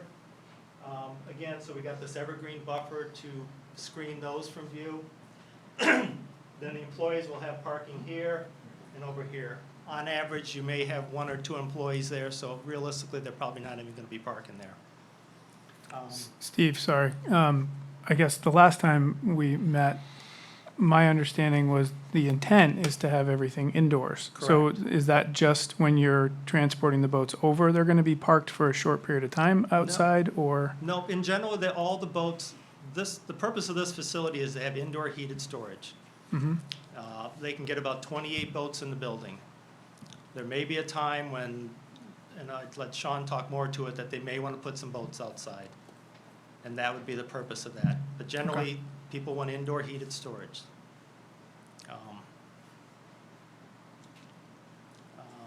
Say something about, you got a good interchange with the fire chief.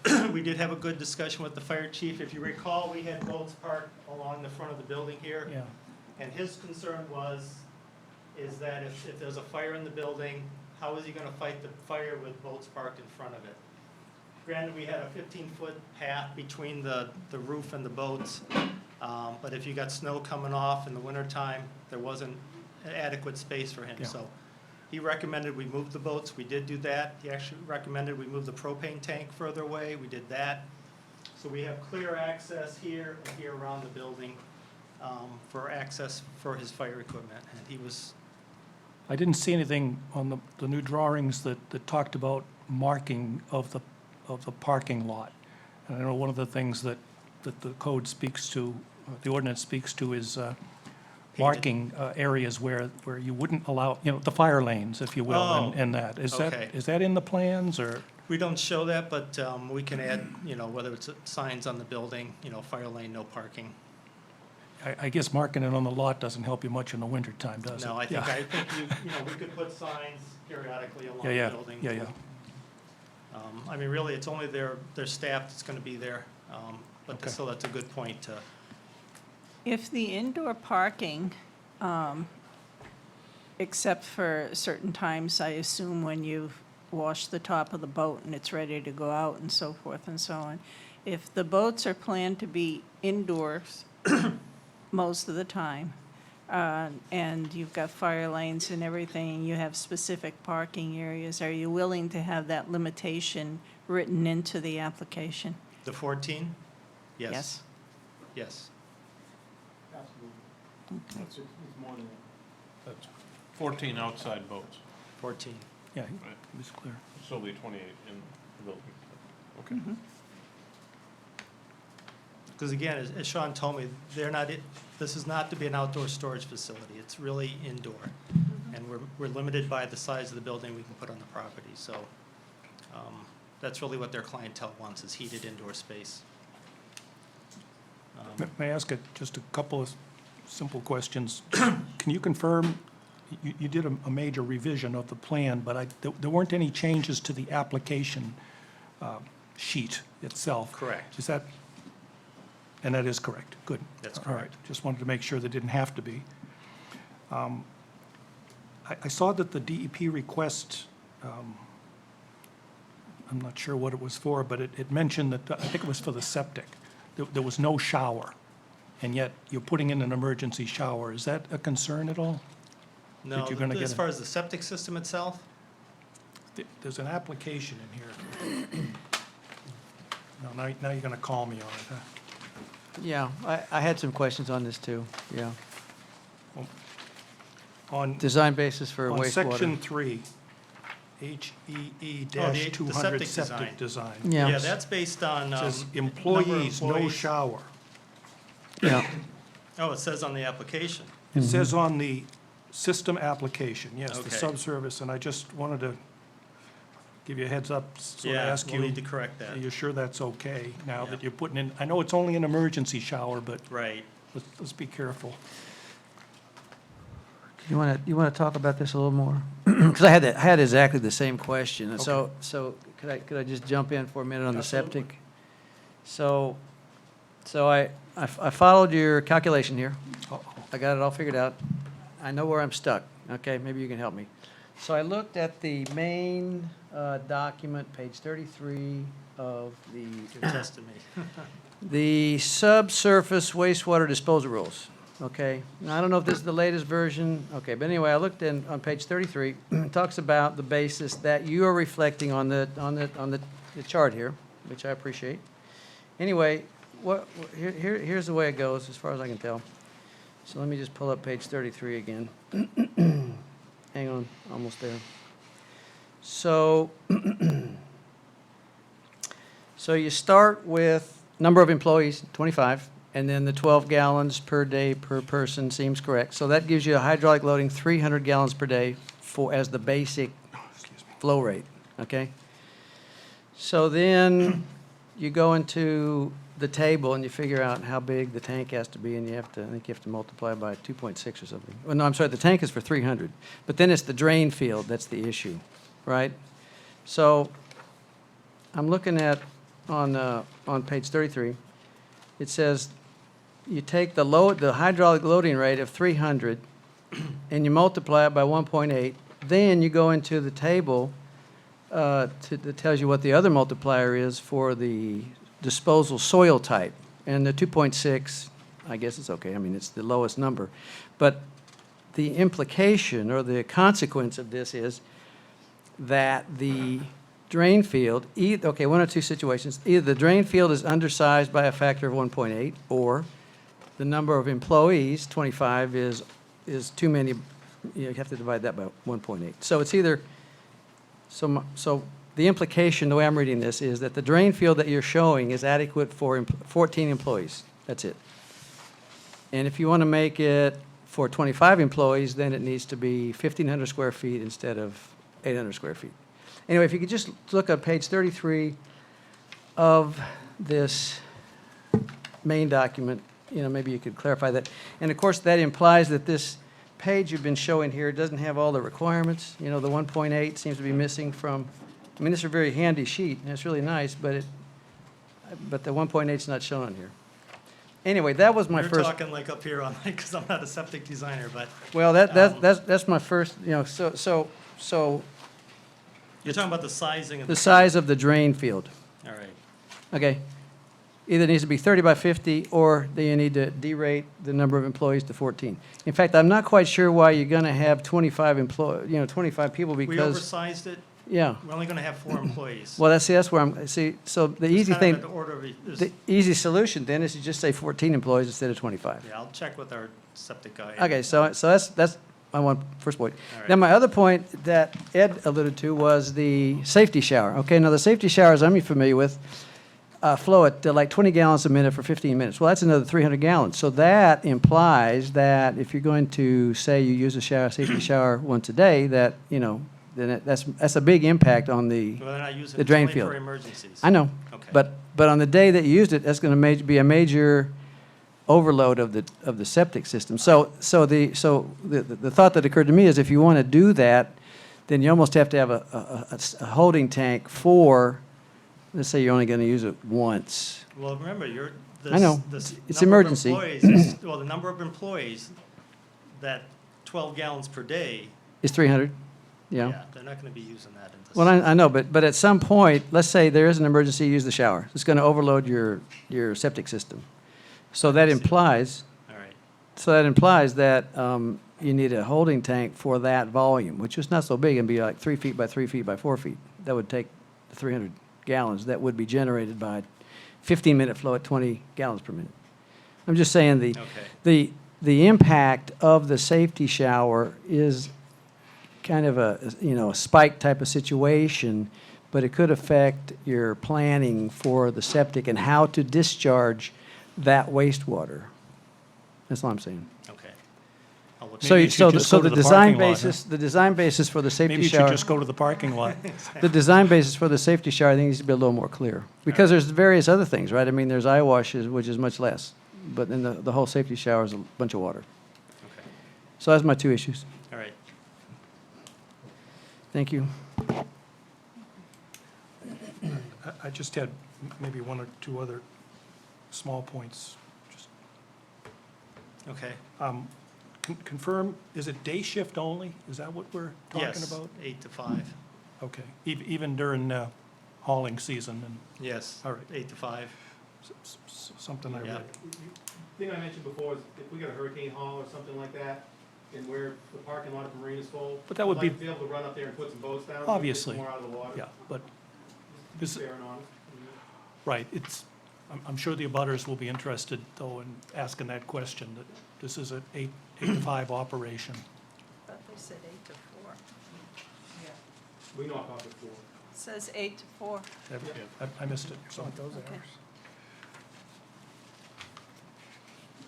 And did you say the parking lot would be marked, like the spaces for the employees would be Yes. marked? And Yeah, well, the- we do show the the stripes. usual. I'll just put a note, paint stripes on it. That's The all. plan doesn't say that, but we'll, I was going through, the ordinance, trying to say which requirements are applicable, and I hit that one, Steve, and I couldn't answer it. yeah, no, So, we'll put a that's note. what I I'm mean, we asking. show them, but we don't specifically say 4-inch paint stripe. So, That was all I had. Thank you.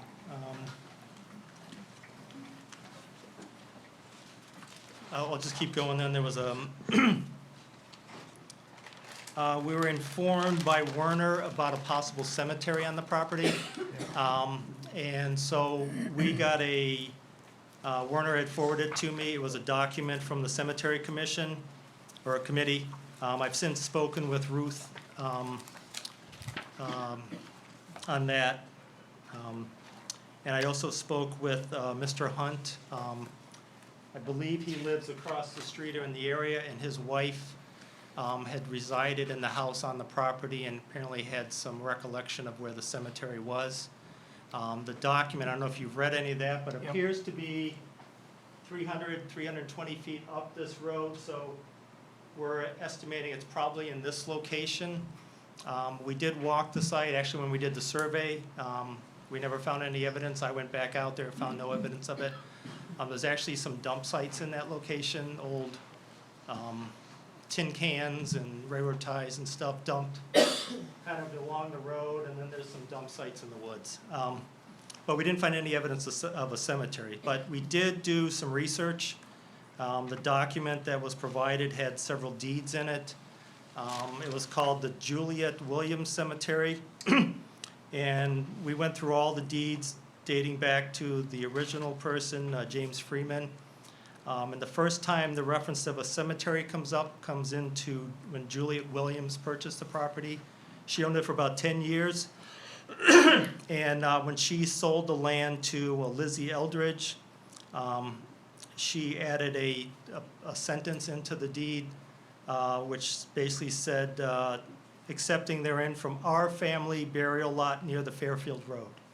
So it would be Juliet Williams burial, her family. It wasn't like it was a previous landowner that had that. That reference continued through the next sale of the property, as far as that reference to a burial plot. But then following that, it never occurred in any of the deeds. We also checked with some of the local cemeteries. Our surveyors have access to, who's buried in what cemeteries, and also the cemetery committee provided this for me. And the Williams, from what we can tell, are in the Arundel Cemetery. Julia Williams is there. She had 2 children that passed before she even bought the land. They are apparently there, and it appears like her husband might be there as well. So we don't really have any good information what's there, who's there, if it's still there. But we just decided just to avoid that whole location. And as you recall, we had our septic system up here. We've actually moved it down here and just avoided that whole area. The original house sat in this location. And then from what we can tell, this was mostly a field. So this would appear to be where a cemetery could be. So we just avoided that area.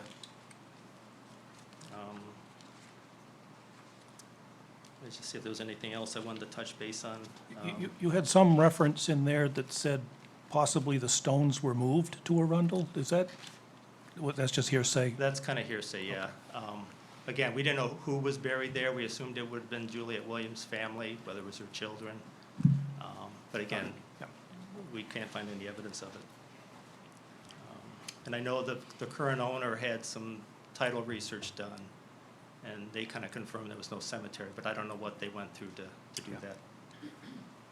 So we just felt the best just to avoid that whole area.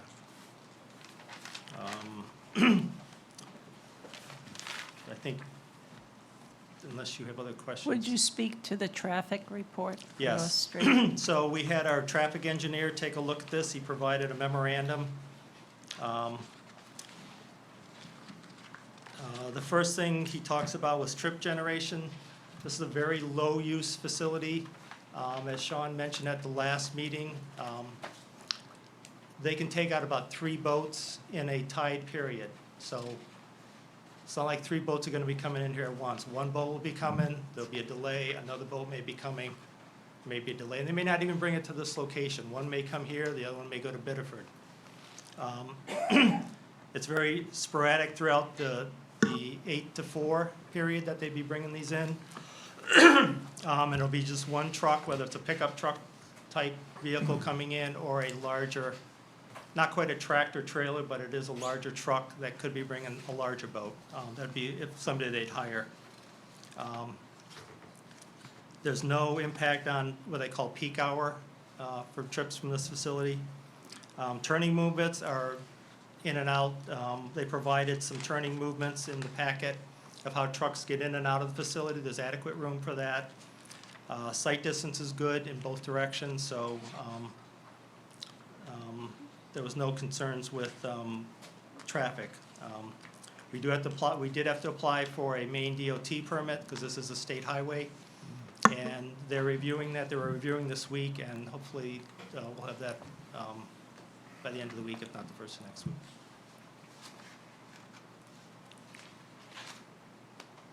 That's a DOT permit? DOT permit, yes.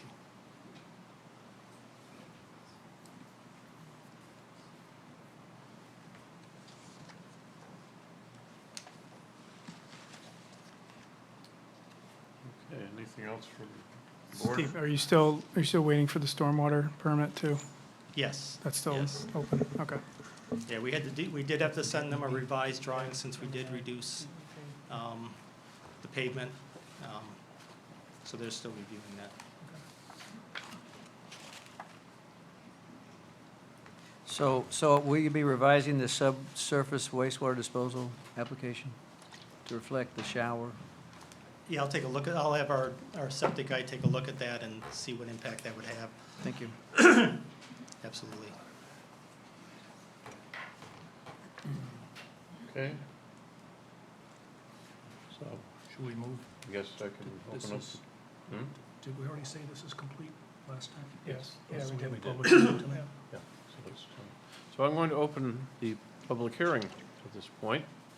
So I would like to hear from any abutters that, or other folks who wish to speak.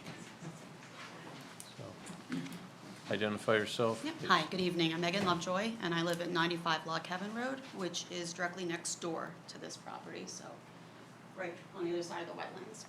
I live with my husband, Alan Lovejoy, and our 2 children, Caroline, who's 9, and George, who's 5. I watched the July 17th meeting, and I appreciate the thoughtfulness and the due diligence that this board did before accepting the application. I know it's difficult to balance the needs of all, while also doing what is needed for the town now and for the future. I'm concerned about the conditional use of this property, not only as an abutter, but as a Kennebunkport resident. Over the past couple of years, you've asked the Kennebunkport residents, what do you want our community to look like? The town of Kennebunkport has been working tirelessly to create a vision for a sustainable community that will fill our school and provide the necessary people and resources for our community to thrive. Having just concluded a 3-year term on the RSU 21 school board, I've seen firsthand the time and effort that's gone into balancing enrollment at Consolidated School and also on the initiative to create affordable housing. The town of Kennebunkport and its residents have been very focused on our vision for the future, what that looks like, and how we can create a sustainable community. That said, not all neighborhoods in Kennebunkport end with a cul-de-sac. Ours just happens to be on one of the port's busiest roads, but nonetheless, it's still our neighborhood. If we only cater to the preconceived notions of a neighborhood, then we continue to miss the mark on developing a stable community. When my husband and I purchased and cleared our land on our honeymoon, we envisioned a place to raise our family. We left the sidewalks of Kennebunk to give our children the land, the forest, natural settings to play in. We knew the property next door was undeveloped, and there was always the possibility of neighbors. We never expected to raise our family next to a metal box 5 times the size of our home. This outsized building is 3 times larger than the recently converted building that transitioned from a trucking company to a boatyard on North Street. My daughter, who currently looks out her bedroom window and sees maple trees and a few mallard duck families, will now look at a metal building painted green and white to better blend in. Almost 2,000 square feet wall that is separated from us by wetlands and the few sparse deciduous trees that have been able to survive in the wet conditions. When I walk outside to my vegetable garden and our children's swing set, where many memories have happened, I will now have as a backdrop a giant metal wall. Our concerns go beyond views, though, and how out of place this building is here. The fact that this building provides absolutely no gains other than tax dollars to the town or neighborhood and solely solves a problem for the marina. While they are a valuable member to our community, this building will not create new residents, nor will it bring any new jobs to our town. We're concerned about the amount of fuel and batteries that will be on the premises. While we've been reassured that there will be no additional storage of these hazardous materials than what is on board, I believe it's safe to assume that approximately around 100 gallons will still be left in these boats, along with the average 2 batteries per boat for up to 42 boats that they've said tonight. It's not a stretch. This results in roughly 100 batteries and 4,200 gallons of fuel. I encourage you to search on YouTube to see what a marina fire full of fiberglass boats looks like. It's not difficult to imagine that when one starts, that would not be quickly engulfed. And I appreciate the request for the DOT study. During the off-season, there's a lot more to contend with on this road than tour buses. There are currently 4 or more school bus stops within 1,000 feet of that proposed driveway, by 4 different buses 2 times a day. While this town and our beloved school are what our world revolves around right now with young children, the fact that a building of this size and operation could be dropped into our neighborhood has us already looking elsewhere. Sadly, as we know, the properties in Kennebunkport are difficult to attain for young families. This means just to stay within our school district, we would need to look at the other 2 towns and leave our beloved Kennebunkport. As a result, selling our home at under market value due to the same reason that would cause us to leave. While I do not begrudge the Kennebunkport Marina, and as a family, we've actually spent many enjoyable summers there, I ask that the planning board have the foresight to look further than tonight and this permit. Please look at the encompassing vision for our community. While the Kennebunkport Marina is trying to solve a problem of heated storage, Kennebunkport itself has a larger problem. Thank you very much. Anyone else? Wish to speak? Yeah.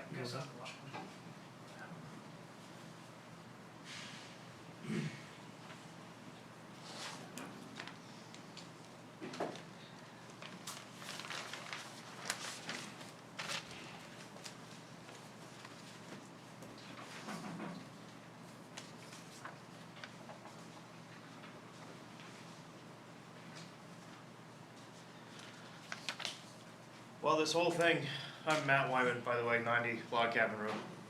This whole thing leaves quite the thorn in my side, as it does probably all the abutters. I gotta touch on Steve's comment here, and I've got pictures to prove this. I'm the neighbor across the road. This is my first driveway and my secondary driveway. My house is located right in between here, 37 feet from the pavement. It's a 200-year-old farmhouse. And there's a natural buffer of trees that runs along here, right about where the driveway ends. I don't know where Steve was getting this mature buffer from. It stops at the other side of my secondary driveway. I've got pictures to prove this. And there's nothing but honeysuckles and grown-up bittersweet vines the whole rest of the way down. That's my biggest problem. is the entrance location. So, when I bought into this property 10 years ago, never would I have thought that I'd be faced with plans that forced me and my wife and family to look straight down the throat of a 60-foot wide paved driveway, only to stare at a 12,000 square foot industrial warehouse for the rest of our life. Would any of you guys have a problem with that? If your house was located right there. I actually spoke with Sean himself and a guy from Sebago Technics, and I can't remember his name, it was not Steve, and was reassured that the driveway could be moved further up towards the next pole, which would be perfect. That next pole is right here. And that's the only thing that would ever buffer us from that building. I've got some concerns about winter snow dumps, and as well as the winter salt. You know, I'm sure you're gonna be keeping the place freed up from ice during the winter with salt. I don't know, we don't salt the marina, we don't salt their food. We just plow. Okay. We're not typically moving the product in and out, so traction and stuff's not Okay. a thing. Well, then that pretty much cures my issue there. I live in Bitterford, so if you have any questions for me, I can tell you what I've been able to pass through. Folks, there are microphones so that everybody that's watching this So- on TV can hear. So please. The drainage on Log Cabin Road, due to lack of maintenance from the DOT, I've lived there for a long time. The ditches haven't been touched in 20 years. There's been no culvert replacements, no cross pipes, no driveway culverts, nothing. They're all junk. They're all completely rotted. And the biggest one runs right through the center of our property, which is a direct dump from this watershed, right here. So I'm concerned with that amount of pavement and metal roofs adding much more faster flowing water to this pipe that is completely junk on a road that isn't much better. I'm just gonna throw this right out there. I'll let you guys have a packet that I put together. Thank you. Thank you. Thank you, sir. Thank you.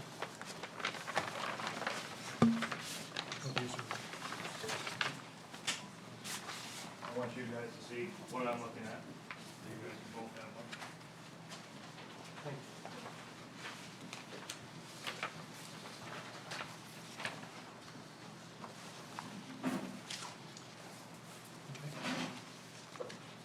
So the first page is the proposed revised plan, even after we have spoken with you guys and expressed our concerns as the neighbors directly across the road. Picture number 1 shows you is my primary entrance to our driveway, right here. Okay? And you're looking at my mailbox and telephone pole, which is right here.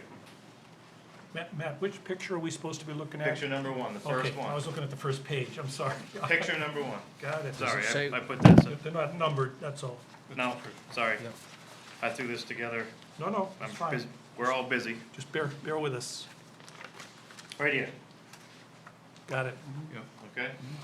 Number 1. So you're looking directly out of my primary entrance from right here, straight across to the telephone pole of my mailbox, which the driveway shows is literally within feet of our mailbox. And it extends all the way past, if you look at the second entrance, the second picture is my secondary entrance.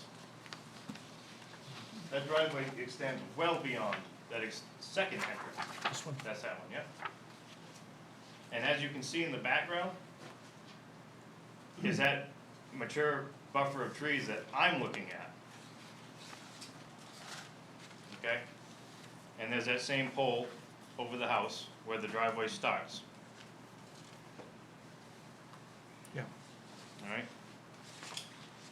The third picture shows you that mature standard trees, there's the only mature standard trees along that stretch of road. And it's exactly where the driveway is going. Exactly. Okay? You look at the next picture, and it shows you where that mature standard trees drops off and turns into overgrown bittersweet vines and honeysuckle bushes, as I described. Yeah. Wouldn't it make more sense to put that driveway? You can see the next pole in that picture. The next pole up. Right here. Take this whole thing, just flip-flop it this way. It seems like a pretty simple request. I think it's an easy request. Yeah, I think so too, but I I don't know, requested I don't it know, already. I don't know that it's easy to do, but We've it's certainly requested an it easy. already, and it was assured that it could be done, and here's a revised set of plans that show it in the same exact spot. All right. Flip, we got a picture of the plan with just some purple lines that I drew, just basically showing what I just showed you. Okay. The All right. proposed, yeah, the proposed. That's what you have here. That's exactly what this is, just showing you where my house and everything is. Okay. Where my wife and I's house is.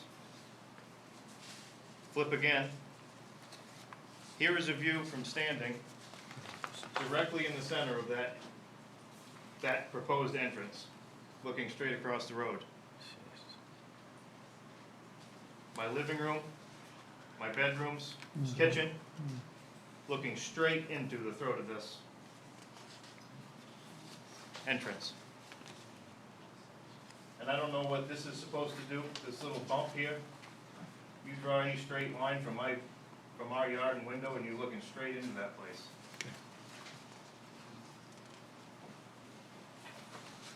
All right, now I've got the same plan, again, with just some scribblings. I'm not an engineer, none of this is up to scale. But it shows you the same purple lines where our house, driveways, property line. And in blue is that mature standard trees. It shows you exactly where they, right about exactly where they stop. And where I'm thinking, where I would like to see, if this even goes through, where the entrance could go. And I don't see, being a truck driver myself, why that wouldn't even be easier. Trying to understand why we solved it, why it wasn't solved. Forgive me. They're actually trying to figure out why. All right. He's continuing. The last picture is a picture of, from where I would, the driveway was over here, looking straight across the road, now at this. Quick question. Looks a little better. Sorry, doesn't it? whose driveway would then be impacted? Nobody's. If, no, well, there looks like to be a driveway. I don't know what this is, there's nothing Okay, there. all right, There's Tucker's Lane, my horse pasture, my secondary driveway, house, and primary driveway. Okay. I don't know what that is. I can It's clarify been- something. This is your first driveway, that's No, your second. this is nothing. That's nothing. Yes, I can figure. I think you would have to consider that there are regulations, how far from where you- another road a driveway can be. That would be one consideration. Because you can't put like two driveways or two roads together, okay? Within a short distance of each other. And I don't remember what the distance is, but I think you have to be a certain number of feet from another road. And To it's touch on your point, Steve, sorry, I just thought, you see the telephone poles and the mailbox locations in your map, and that's exactly where we're at. And in my picture here, where I showed you, you see DOT's center line of your entrance, right here. That white line is from the DOT, that's your center of your entrance, right here.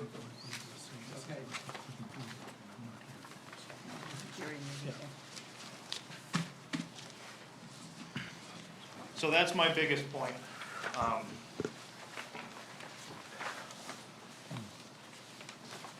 talked about the drainage issue. We discussed the salt. You said you're not using any. That's good to hear. You mentioned snow dumps. So, Can you- yes. Can you say what your concern? Where are we putting snow? Okay. And my concern with that was with snow is salt that you plow up every time. Understood. So I But was- even the salt issue aside, it sounds like you have a concern with melt and the current condition of the Oh, absolutely. drainage on the highway. Absolutely. No, I understand. I'm just trying to be The road's clear about falling what I'm apart. hearing, It has that's been all. for years. And every other year, the state comes through with the skinniest little thin sand-based pavement and just makes it black again. I understand. Just to make everybody quiet for another year or two. Yeah, yeah. Looks pretty. Yeah, still damp, though. Huh? It still gets damp. Yeah, oh yeah. All right. And a very wet spot anyways. And fire suppression for us is a big issue, you guys. And I find it very hard to believe that a warehouse of this caliber bypasses any kind, especially with what you're gonna have in there. And boy, it seems to me like it'd be a good idea. That's a lot of inventory. That's a lot of money.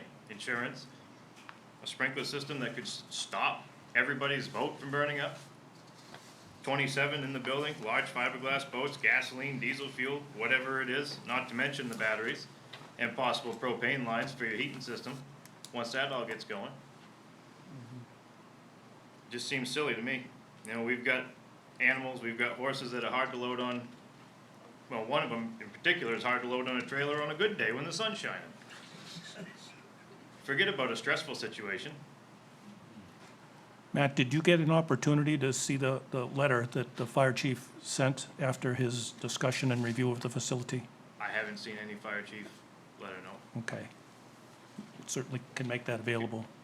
Okay, Yeah, is, but, and I think, not that we wouldn't have done it anyway, but I think jogged by your letter originally, certainly raised the concern of fire and so there has been some effort to involve the fire chief and get a review, and there's been some modifications Yeah. on that basis. I don't mean to minimize your concern at all. No, Only to say that it hasn't been ignored. It may not be resolved, but it hasn't been ignored. I mean, I just think, you get a fire going in that place, it's, obviously, you're probably gonna have heat detectors, but it's gonna be a minute before somebody gets there. And once these fiberglass boats and everything start to catch, there's nothing you're gonna do to put it out. I don't think. I'm not a fireman, but I've seen these. Is there any fire extinguishers there? I mean, fire hydrants? No, not that I know of. Not right there. The nearest one is up by the trolley museum. We've got one up around the corner up around our. One across the Is- street from Ron's. And then one on River Road, I know. Fairfield Hill Road. It's too far. But all I ask is, you guys, take a little bit more consideration with your surroundings, where you are. You're in a rural little community. I don't think this is best use for this property, myself. But I guess that's all I have for right now. Thanks for the time. May I give you this? Thank you. May I offer you my copy of the fire chief's letter, just Okay. for your, you were kind enough to give me a bunch, so Yep. I give it You back guys to you. can all have those Yeah, we do. pictures were taken yesterday. I got an email, yeah, thank you for that. Yeah, please.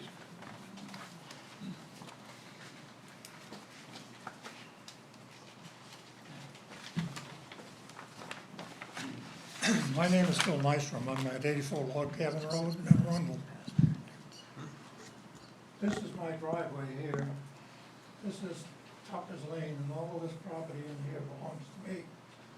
And now, the thing that disturbed me the most about this whole project is my driven well is probably about 50 feet off the end of the road, right here, somewhere. Now, I noticed that you guys have moved the leaching field down here. You got the containment area down here. How much of this leaching is gonna get down into my well? Because I don't know what the requirement is to have I heard somebody say the well and the septic system have to be within 75 feet away from each other.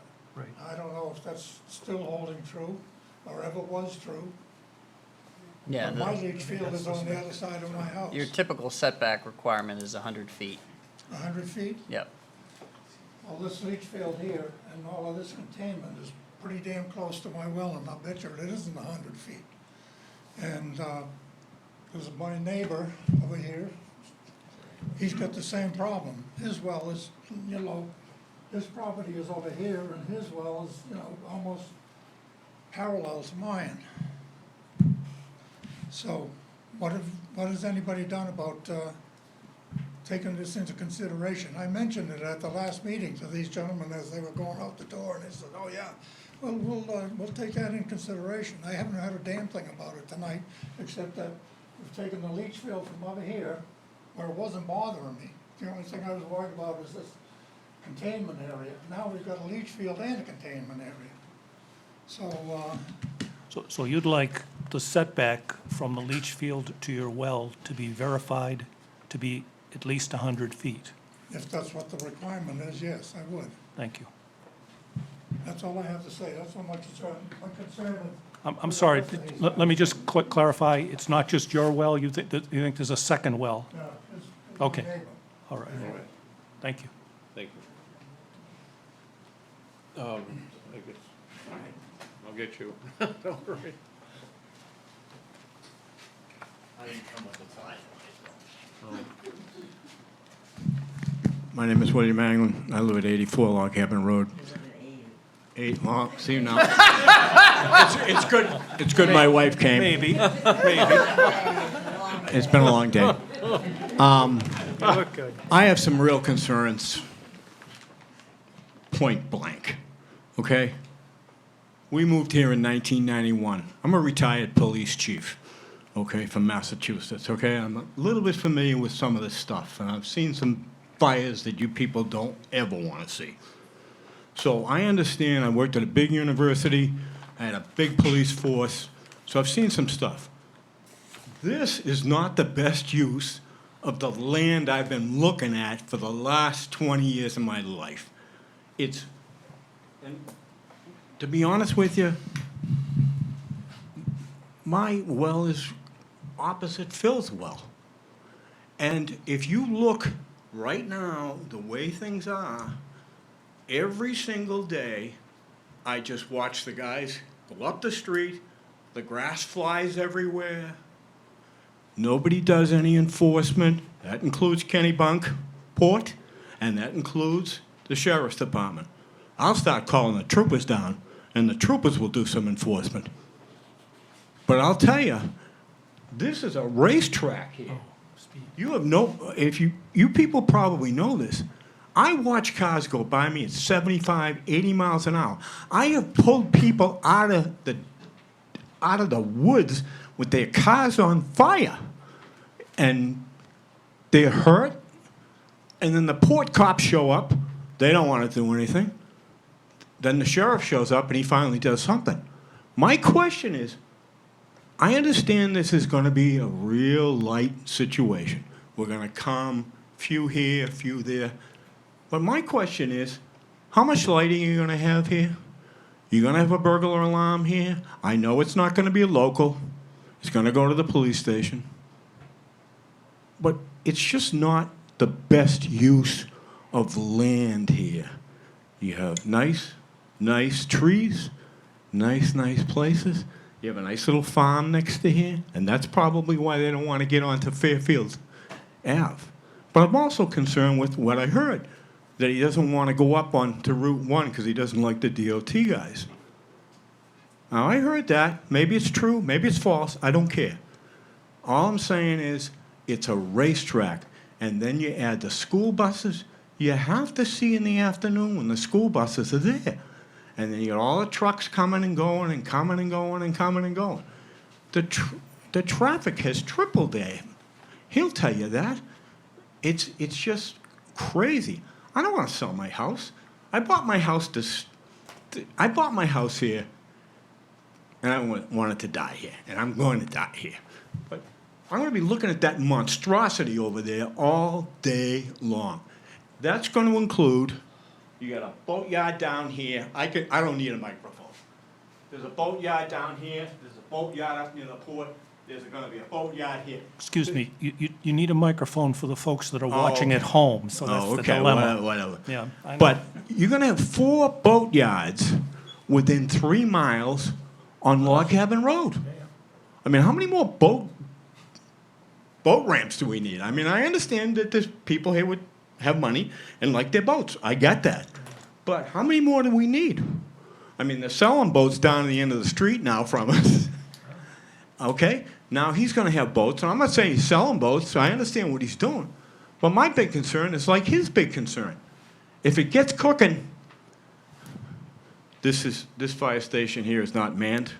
Arundel is volunteers. It's going to go to the ground. And then I'm concerned with what comes out of that place. All right? And I got to jump into my car. He's got horses. I got 4 crazy dogs to take with me. So I understand that. I'm just saying, we just want to be basically left alone. Hey, if you approve this, I understand that. I get it. I'll live by the rules. I've always lived by the rules of my life. But, you know, is this the best use for this land? You know, all we're talking about here in Kennebunkport and Arundel is we don't have any kids for the schools. We don't have anybody for the fire department. We don't have anybody to take care of things. What are we doing? Listen, I'm sorry to bother you, but the concern is, for me, that road is like a racetrack. And all it's going to take is one knucklehead not paying attention, and bang. Whether his guys are the best guys in the world, I'm not saying they're bad drivers, but if they're the best guys in the world, they don't pay attention on that road. They just don't pay attention. So I don't know who has the best ideas. Does somebody have to call the police? Maybe they do.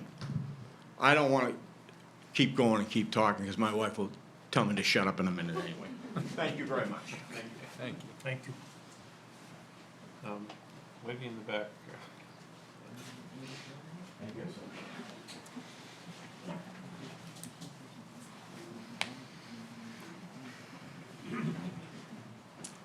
My name is Charlene Dutrumbull, and thank you. Sorry. My name is Charlene Dutrumbull, and I actually live next door to the Biddeford center that they have. I've lived there for 32 years. I've had some businesses there that were behind me that were not the greatest. I've had all different kinds of businesses come in and go. When Sean came in, I was worried because they're going to tear down the building, put a bigger building above. What are they going to do? Now I have boats. I have a special needs child. So I'm very, very conscious of what's around us, both for traffic, for her safety. She has noise issues. She has a lot of different things. I've never had a neighbor like Sean.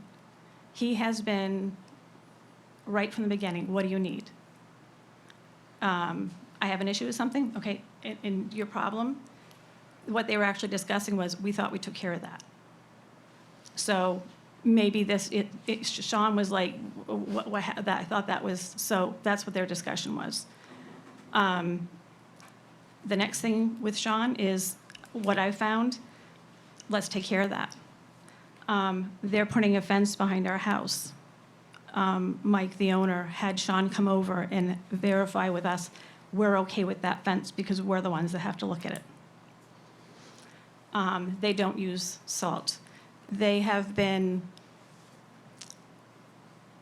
before they got into the building, my husband was a senator, so he is a firefighter in Biddeford, so they were trying to get somebody to come in and take a look. They wanted to make sure that their buildings were safe. They wanted to make sure they did everything at least what they needed to do. They have been, they do just regular washing at our place too. Sean made sure he had a device that's quieter than normal because my daughter has issues with sound. He comes over and checks and says, "Is there any issues? He sees us outside. Is everything going okay? Any problems?" Nope. He's invited me in. I've gone in. I've walked.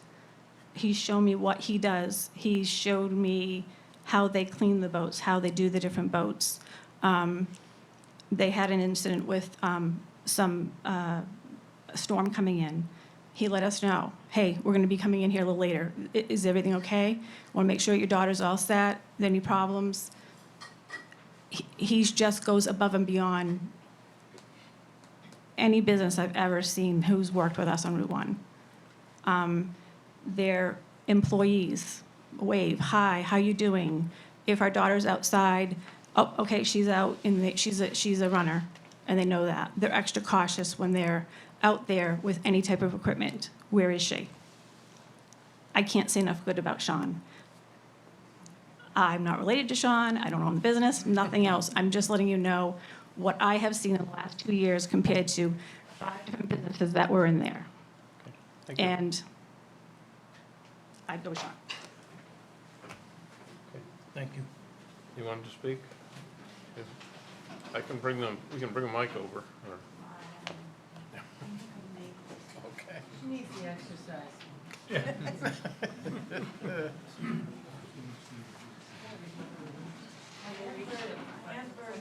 Just like that. Right. Yeah, there you go. Thank you. I'm Joe Hunt. My grandparents were the Bragdons.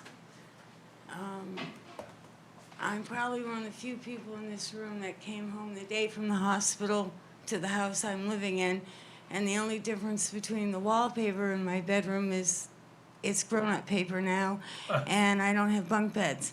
So I have seen a lot of changes over the years, and they've basically, until recent times, have been driving us all out. When I was a kid, I could ride my pony on the Log Cabin Road. Would you let your kid ride your bike on the Log Cabin Road? I worked for DOT for 30 years. I can tell you why the Log Cabin Road isn't fixed. It's the almighty dollar and who squeaks louder. I tried years ago, as a private citizen, to get a bike lane on the Log Cabin Road. The town of Arundel, they didn't want to put in their 20%. Kennebunkport, oh no, they didn't want to put, and you know, it's not really owned by the state, it's Rock Portion. So it's a state aid road, so they don't own it, so they can only do what they've always touched in the past without buying right away. And you know, land in Southern Maine's expensive. So it went down the tubes. As long as there's that mentality, people aren't going to think that people care about the people of Kennebunkport that actually live here. Now, I'm worried sick about the place. I refuse to call myself an old woman, but I ain't young. And I've got the farm next door. That was my grandparents' place. My kitchen was the milk tie-up. It was where the cows were. You know, the barn that we used for the sheep and goats is post and beam that came up from School Street, because the Bragdons lived on School Street across from the parsonage. Nobody knows that.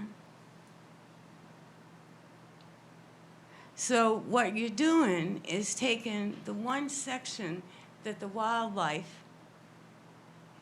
and people can actually enjoy and walk through, and putting up more asphalt and metal buildings and taking away from anyone being allowed to walk on and stuff. You never mentioned the perennials down front next to the road that Abby Davis planted when all she could do was crawl. You know? The willow trees are there because that land's so damn wet, they planted them. There was never a septic system on that property, and you can look at all the deeds you want. Okay, I live next door. Those poor folks down there weren't particularly rich. And the only time they got company is when the police went up there, because people didn't want to step in and help them out. They wanted to throw them out. And it was awful, awful. Well, we're a little more diplomatic now than then. Well, we're doing the same thing. What's important to me is that I gave my grandparents my word that my kids and their kids after them would always have a damn place to go, come hell or high water. If we had to hang them up on coat hooks, everybody would have a place to sleep. And I'll be damned if I'm going to be looking across there and And next, they're not gonna let you have a farm because they smell. And next, we're gonna have more kids that don't know how to feed themselves because we're not allowed to raise anything or do anything or whatever. You know, stop building fiberglass boats so early, and maybe you could raise a cow and show your kids how to take care of it. I don't know. I'm just telling you, it hasn't been real nice. You remember the pony going down, the little black pony on a buckboard down the Log Cabin Road with the kids in front of the birthday party without balloons? Try to do that now. You know where that little pony is? Up in my back pasture. Because come heck or high water, he served us for over 40 years, and he's got a place to rest the rest of eternity. And all I'm saying is, this ain't right. You talk about needing low-income housing, then put in a couple of duplexes there. Something somebody can afford, and have a dog, and maybe go next door and play with the neighbor's sheep that are awful lonesome if you have any kids. But I gave my kids my word, and I can tell you, my word wasn't always the greatest. But the one thing they do is Grandma and Grandpa come back and haunt me if I didn't make sure my family always had that place there. And I think it's really sad that that piece of land next door is going to go that way. And you know, that cemetery is there. It was flat, shiny stones. And I was a little kid, because I used to walk the land with my grandfather and check, because he insists the town of Kennebunkport stole part of our land for that dirt road there. And they snuck up one day and moved the granite that he had put right on the property line. But we won't go there. But this is history. And you're taking it all away. And so what we need to do is stop and think what we really want for this town. I don't want my family to lose their heritage. There's enough kids and families that are separated because they're all over this damn country because they can't afford to be home with their mom and dad. How many moms and dads are living in assisted living in nursing homes because their kids can't afford to come home and take care of them? So I think we need to think about what's important. And I'll tell you something, I wouldn't want to dig up that land across the way without being really nervous, because I remember how many tires they took out of that place when they sold it years ago. I think there was like 400 tires taken out of there. And so that was a long time, a lot of work. So I think we should all ponder on this and make sure, because to me, I don't even think about the fire part. Because I can't get out of my house quick.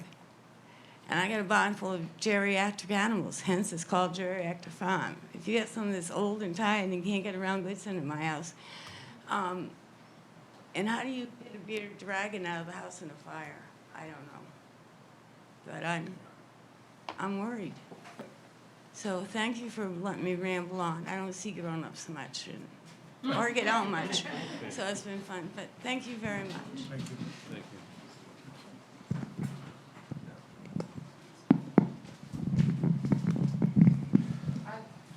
I don't have a speech, but I can talk. My name's Kate Thayer McCammond. I'm Margie Hollingsworth's daughter. My brother Nat Thayer is here with me at the moment. My mom passed, as you know, a year plus ago, March. And so there are now 8 of us who own that property. Which property? It's not on here, but we own quite a bit of property in the back here. Probably 85% of which my mother has given as a gift, an easement to the Kennebunk Conservation Group, because her vision of Kennebunkport, we moved here in '71. Her vision of Kennebunkport was the place that Joe was talking about, that Matthew's talking about, a place where people come and live as a small community. the wilderness of Kennebunkport is what draws people here, and yet a lot of the people that come here from away cover that wilderness with their new home or their new boat or their new whatever. As most of us who live here we know that's growth and that's the way it goes, but as the planning group knows, it's very important to plan that growth and not just let it happen. My sister lives in Telluride, Colorado, where it's a skiing community rather than a boating community, and it is completely so out of control with people coming from away that no one who lives there can actually live there. They can't afford to live in the town. It's the type of growth that's gone out, and it's unchecked. My mother would be horrified by this, which is why I'm here. I wish I was as eloquent and as good a speaker as she is, but I can tell you that there's a lot of wetland up there. It's all wet. I'm very pleased you took your idea of coming out onto Fairfield Hill as an exit, because that's already a crazy idea. So I'm glad that's gone, the Fairfield Hill Road, I'm sorry. But yes, all of this is pristine area, wetland area, and there isn't a lot of it left in Kennebunkport. I'm sure that you're a wonderful neighbor and a wonderful person, but there has not been a business here before, so we're not interested in having a nice business neighbor. We don't want a business neighbor, period. And I am also, again, as everyone else, very concerned about fire, very concerned about water issues. If there's all of these chemicals, potential gas, batteries, all these things, and there's no one actually on the premises most of the time, yeah, what is the response to something happening? How does anybody know if something's leaking? Nobody's ever there, supposedly. So I have a lot of concerns about the issue. As a farm and forest area, I think the variance should not be given for the reasons that we've all been talking about: wilderness, water, and what we all live here for. We all live here to be part of the ecology of our community is extremely important, and these ideas are not good for the ecology of our community. Thank you. Sorry, I have a quick question for you. When you said variance, I'm sorry, I thought this was a variance to this area because it's a farm and forest area. This is a conditional use as specified in the land use ordinance. Okay. So it is allowed. It's a conditional use. The planning board has the approval of conditional uses. Okay. And this is, boat storage is an approved conditional use in the land use ordinance for the farm and forest zone. Okay. Yeah. Don't Sorry, I agree just with wanted that, to I wanted to clear that up. Change the land use ordinance. It's a great idea to change, and well, we might agree we'll with work it. at that next. So just to follow on with that, if you look at the ordinance and you read it, look at the sections on what discretion the planning board has in approving a conditional use. And you know, it's things like, well, it needs to be buffered from other uses if that's appropriate. It can't be detrimental to property values that it abuts. I haven't heard that demonstrated. I've heard people say they don't like it, but I haven't heard any evidence that this would affect the property values. I think that somebody would not want to buy the Lovejoy's property. No, I understand that you think that. I'm saying I haven't seen any evidence. I'm giving you information. All right? Thank you. Okay. One of the things you might do is look at the land use ordinance and look at the definition of a conditional use. Right. I can give you the first sentence of it, which is really the whole thing. A conditional use is a structure or use which is generally inappropriate without restrictions in a given zone, which if controlled as to location, size, and off-site impacts, may have no adverse effects upon the public health, safety, or welfare. That's what we look at. Okay? Thank you. Over here.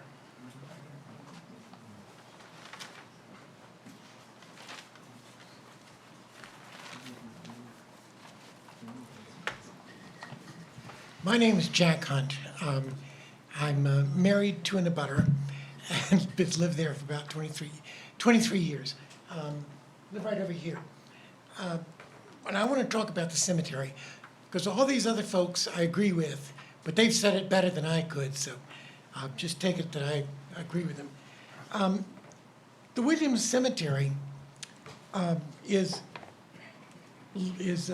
found in the records of the town cemetery committee, which is a part of the town. So this is official town records. And this is, looking at a copy of it. And the gentleman who talked earlier mentioned 330 feet is where this cemetery is supposed to be. Well, that's not what it says. What it says is lot front is on Log Cabin Road, runs along Fairfield Road 330 feet, period. Cemetery probably in back corner, right? Probably in back corner.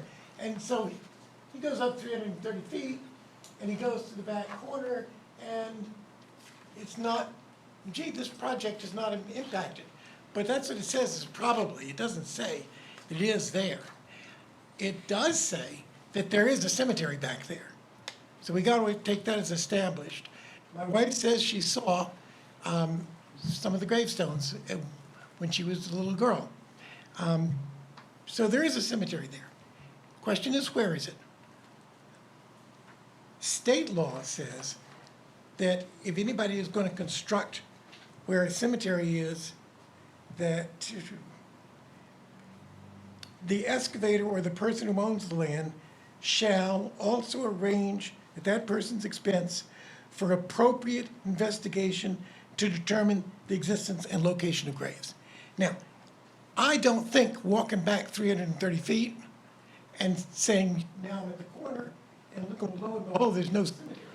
That's not an appropriate investigation, in my mind. An appropriate investigation is to go find somebody who's not a general civil engineer, but somebody who has got some expertise in finding these old main cemeteries and seeing what that person wants to do to go out there and find the cemetery. It's great to say, oh, well, the Williams family started the cemetery, and there's some Williams over in the Arundel Cemetery, so they got to be the same people.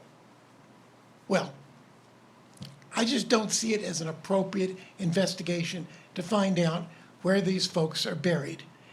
These are our ancestors. They deserve our respect.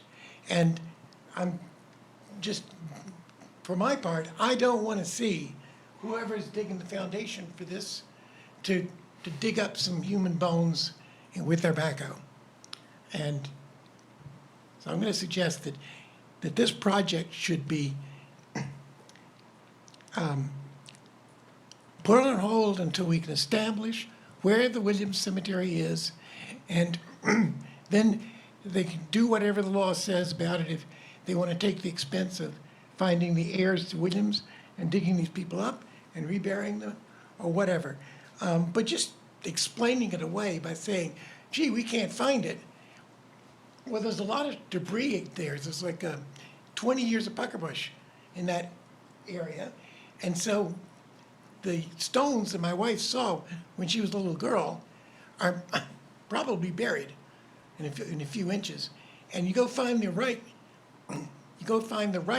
expert, and that person can tell you how you find headstones that are maybe under a couple of inches of soil. Thank you.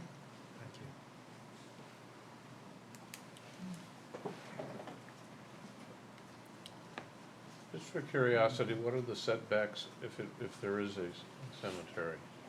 25 feet. 25 Yeah, feet. 25 feet is the is, is the limit as far as excavation, is concerned. So you can't do any type of earth disturbance within 25 feet of identified, of an identified cemetery. 25 feet from the property line of the cemetery, not 25 feet from No, the remains, it's from the identified bounds of the cemetery. which we don't know yet. Right. Yeah. Understood. Okay, anyone else here? Okay. I'd actually like to touch on one more thing since I've been here, thinking about it. And these All right. pictures I provided you, I was kind of a little hot-headed earlier, didn't think of everything. You see these cones I've got out here, which you were probably wondering. Which picture number? Like number 3? The one looking from the proposed entrance. I thought we numbered these. I numbered mine, not yours. Well, I This was numbered last them. minute. What number did you put on it? It's I'm this one sorry. right here, What- looking at the front of my Looking at house. the front of the house. You're probably wondering why there's cones. That's number and a fence 5, And all that. just so you know. Yes. Mine says number 6. Why did I? Anyway, All right, what the you can cones see are. that one in the picture number 1 too. All right, I just did this spring, Yeah. because we had, it's always been an oversized gravel shoulder there. And you could see it from turning on Log Cabin Road by Wings. You could come from over the hill by Bob Zook's the other way, you could see this big thing. right. And to go with our 3 horses, we also have 3 dogs and, other typical pets and stuff. Chickens? So, anyway, we have chickens, we have cats. There you go. So, I've had an issue forever since I've been here with people pulling off, turning around because of this oversized gravel shoulder, right? Yep. So I did all this work this spring to help prevent that. So I want you guys to know too, with your 60-foot wide opening you've got here, you are now gonna create places for the bus to turn around every spring till someone calls on them.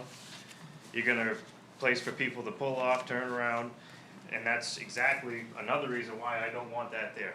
Because as it is, my dogs, when someone pulls in the yard to turn around, have to run out and see them. Of course. Of course. That's their job. So I put a sign out there now too, it's kinda hard to see, but if someone's turning in, you can see it.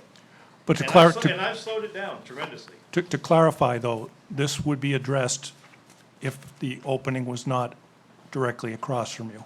This would be. I mean, I you're would still be gonna have- satisfied if this was moved out. You're still gonna have the issue with the bus using it or whatever, Whatever. but They you use- won't have to look at it. Your dogs won't see it directly. It won't be right across the street. Okay. Right across from our yard.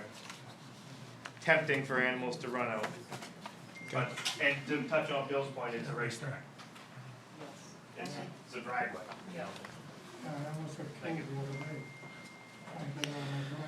So while we were talking about the turn in there, is there some requirement for minimum clearance, minimum distance between a road and the nearest driveway? So I think what you're looking at is going to be found in Article 6, 615, B2. 615B2, okay. Yep. So that's going to be page 6-16. And so under B, it states whenever possible, and so the title of this section is when an entrance and exit driveway or curb cut serves a business, commercial, or industrial use. Whenever possible, no such entrance or exit at its entrance to the public way shall be located within 200 feet of any intersection, similar entry or exit, or within a light distance as measured along a public way from any playground, school, church, hospital, place of public assembly, fire station, or other municipal structure. So it deals specifically with the entrance as it relates to those listed uses. Okay. Well, but then there's also 615B2, which is no driveway shall be cut within 20 feet of an intersection. So I guess that'd be like minimum, huh? 20 feet be a minimum clearance from the Fairfield Road? Which one was that, 615? 615, yeah, on page 6-15. B1B. Yeah, that's the criteria when an entrance and exit driveway or curb cut serve as a residential use. Oh, okay, so this 200 feet is for a commercial That's the, that's use. the Got it. commercial. Okay, Two all is, right. number two, A and B are specific to commercial. Okay, I got you. B1, A, B, C, D are specific to residential. All right, thank you. Okay. Excuse me. Perhaps you would know, but I think after the conversation, he called me up on my phone, I appreciated the conversation, I'd asked Sebago Tech to immediately call him at their first convenience. Yeah, a little longer.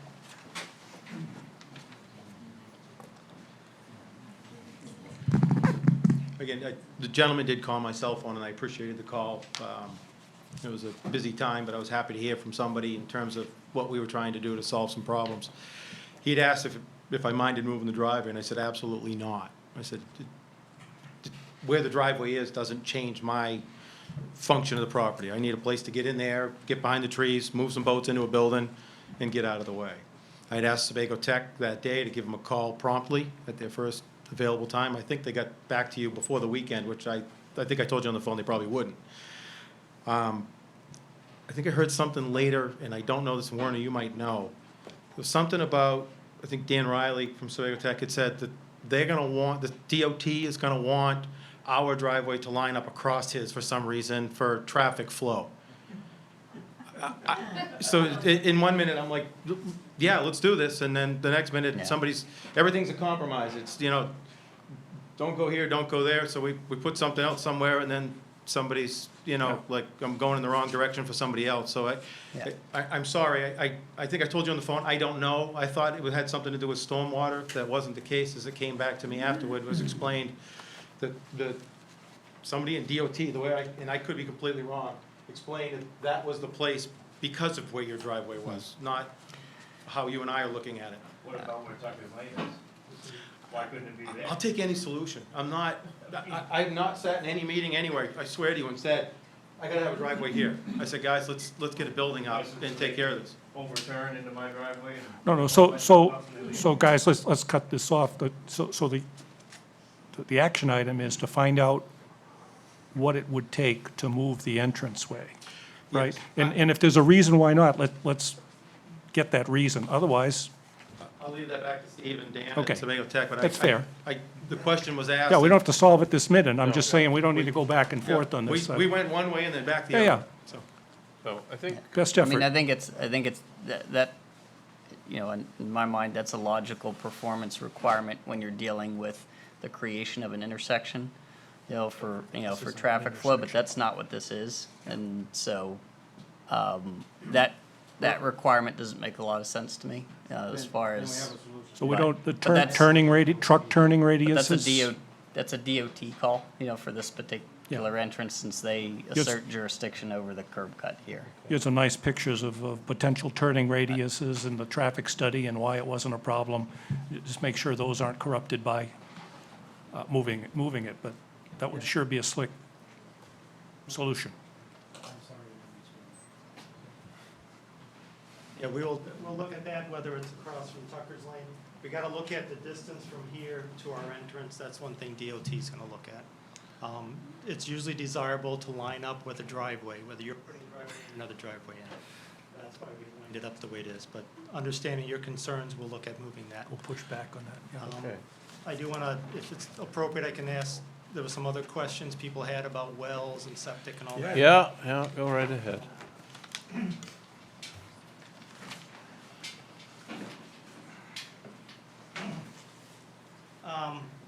So this is our septic field.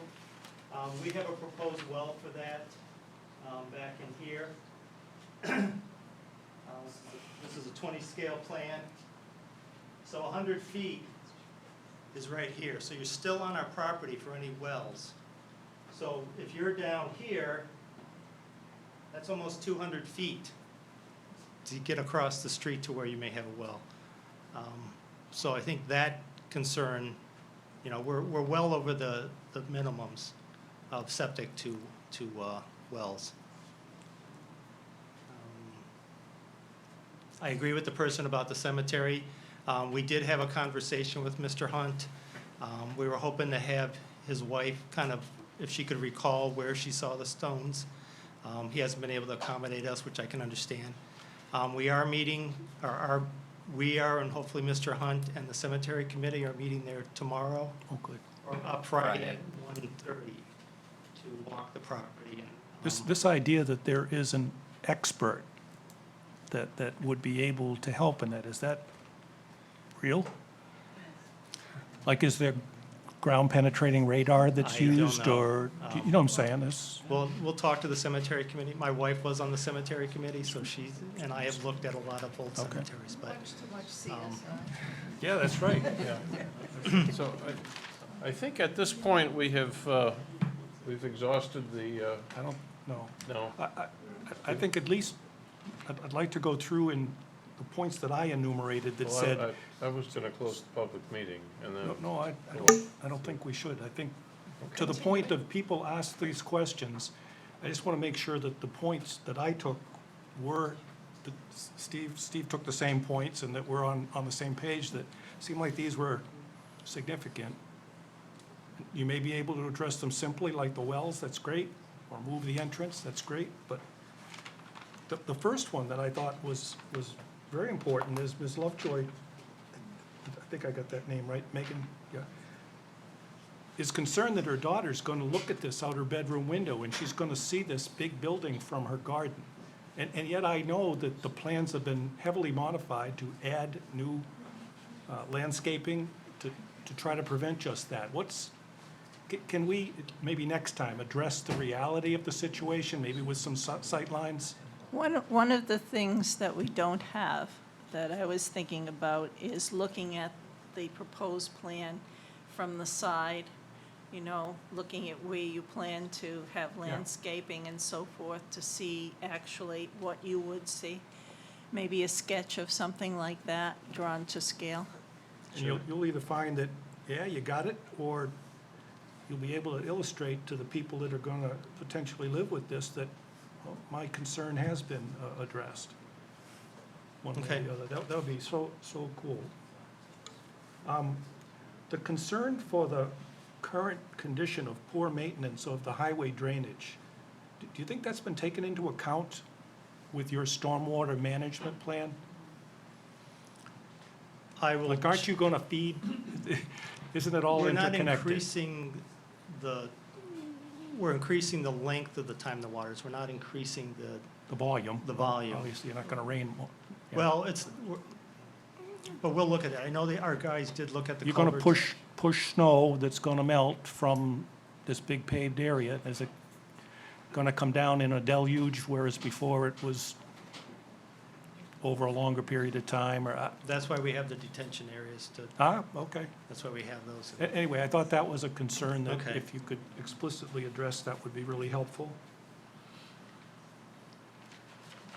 I don't know what to say about the concern for fire, other than that I heard the room ablaze with that concern.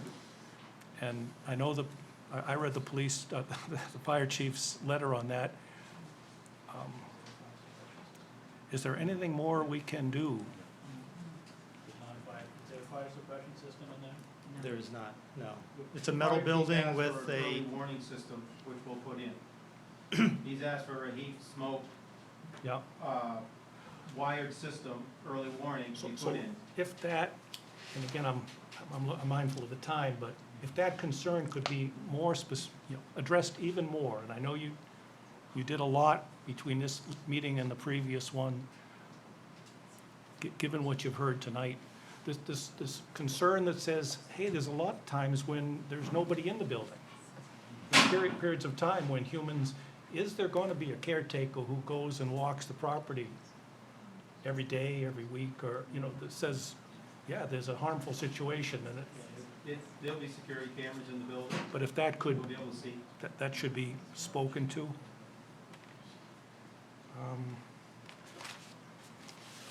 If I could, maybe one other point that I can help with. That's all I have.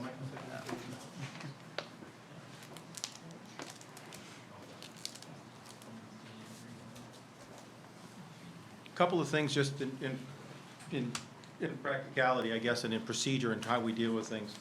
The first one is, people rightfully have a lot of concern about if a battery were to split open, or if there was a gas tank problem or something like that. One of the cool things about boats is they're watertight. So they're liquid proof. So if the battery splits open, we're gonna find it in the bilge, not on the concrete floor, and not rolling out the door. Same with the diesel fuel. We remove the ignition system, like we disable by disconnecting batteries and things like that. I don't wanna call a customer up, or 28 of them, and explain to them that we've lost a building full of boats. So the same requirements that you would do if you were gonna take those vessels to a boat show in a civic center with 100,000 people mulling about, looking at one to buy. Because dealers take brand-new boats, they put them in the water, they run them, then they haul them out of the water, and they take them to Boston, and they put them in the middle of an event center. And that's how the fire departments and stuff secure their butts in that sense. So we do what we can to, you know, if something's gonna leak, it's gonna be in the boat. And we see it because we've got clean concrete floors, so if there's a drip or this or that. In terms of bilge pumps throwing it on the ground, it doesn't happen because the batteries are disconnected. We don't want them to discharge while we're not there. So a couple of things that I think we're fairly well contained, and we're in a metal building and we got a concrete floor. So if something does drip or spill, we can wipe it up. We have time. It's not soaking immediately into a gravel base or something like that. So I heard those things a few times, and I hope people can perceive that in that process, and by the nature of what we're dealing with, those spills are very unlikely. How much gasoline is left in the boats when you store them? It varies, ma'am. To be honest with you, most vessels can hold between 100 and 200 gallons of fuel. The cells are built and rated for people to sleep on the boats with their families overnight. So there's some thought process that goes into the containment of those things and how they're done. But I think you could expect, if you were to average that out, say 150 gallons per boat, would not be impossible. But, you know, whether it's diesel or gasoline, would depend on what type of propulsion it was using. Would you have a good security system on the building, locks and so forth, to prevent vandalism? Yeah, so it's steel entry door. There's just enough of them to meet the fire code. And then I typically do a touch code piece. Fire department gets a Knox box. They can get in with a key that they have on the fire trucks. And I think we've done that anyway, but that's one of the chief was hoping that he would see those. So they would have that. He wanted early warning system. That makes sense. We've got the cameras, you know, so if something peeps, I can, you know, I get the notification on the device that you never get to put down. And we can see, we've got the same thing going on in Bedford. We've got security cameras all through the place, and, you know, my thing dings and it's a mouse or something, you know, or whatever. So it's not perfect, but there's a lot that's gone into it when we take it very seriously. I hope that helps with some of the liquid concerns and whatnot. But luckily, like I say, the boats tend to be waterproof, so. So could I have 30 seconds to talk about fire? So last week, I expressed my concern about the lack of a fire suppression system. And I didn't mention it this week.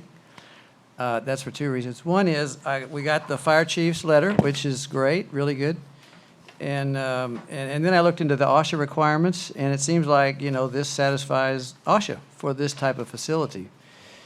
And the other thing, which kept coming up as I was reading the rules, was that if some kind of system is installed, then all of a sudden it's a big complication because you have to have training and testing.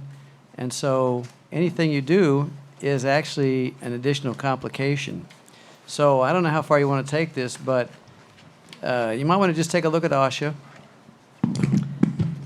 And then the thing that's so interesting to me is you're going to have some UV IR detectors, I guess, fire and smoke detectors, and then you're going to have some radio link or alarm back in the fire station. So to me, the key here is to provide redundancy in that communication link and a robustness. What happens if all the power's out? How are you going to communicate that signal? You're going to get a fire in the middle of a snowstorm. How is the signal going to be transmitted back to the fire station? I would look at the communication link as a key element in making sure it works.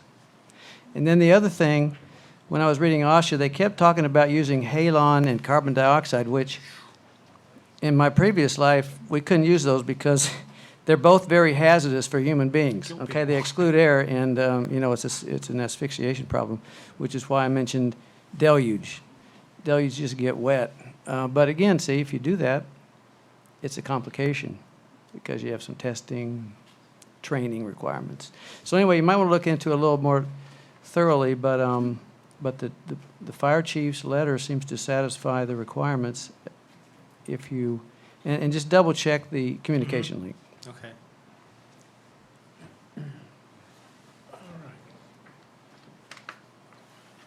So I think that we want Close the to public meeting. Continue. Close the public meeting. close the public hearing at this point. And thank you all for coming. And I think we'll do a continued deliberation to the next meeting on this topic. And you have a set of go-dos from us. Yep. So that'll, Okay. so we'll see you then. All right. Thank you. Okay, thank you. Thank you all. Now we have a public hearing for poor Mr. Spang, who's been out there for now 3 hours, Start anything after 10 o'clock. waiting for us.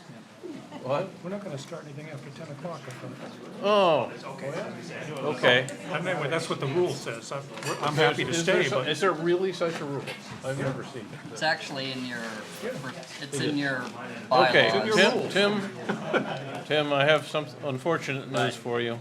We could make an exception. Let me dig it out. I mean, it is, Well, No exceptions. That can be fast. well, no, I mean, we sort of know what you've got, it's just, but, yeah, I'm afraid that the 2 Kennebunkport Conservation Trust items need to get continued to next time. I'm really sorry.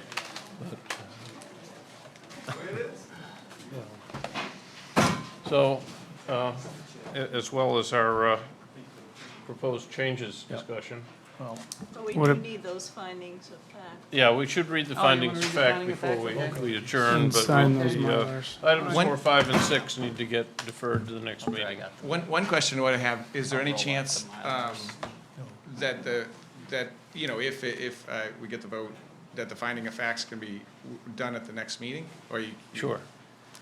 That's not a problem usually, assuming that. Because you guys still gotta work after we leave, because you got a finding of facts. Tom, you're the case manager. I'm the case manager, so you have to take it up with me, I guess, but it's Oh, I not, thought Ed was. I will manage. No, Nope.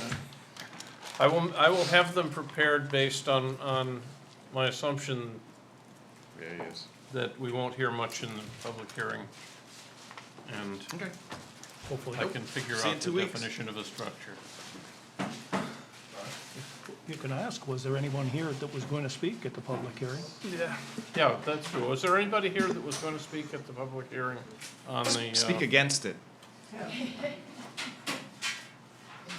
On the, Okay. whatever it's called. I Good guess good to not. know.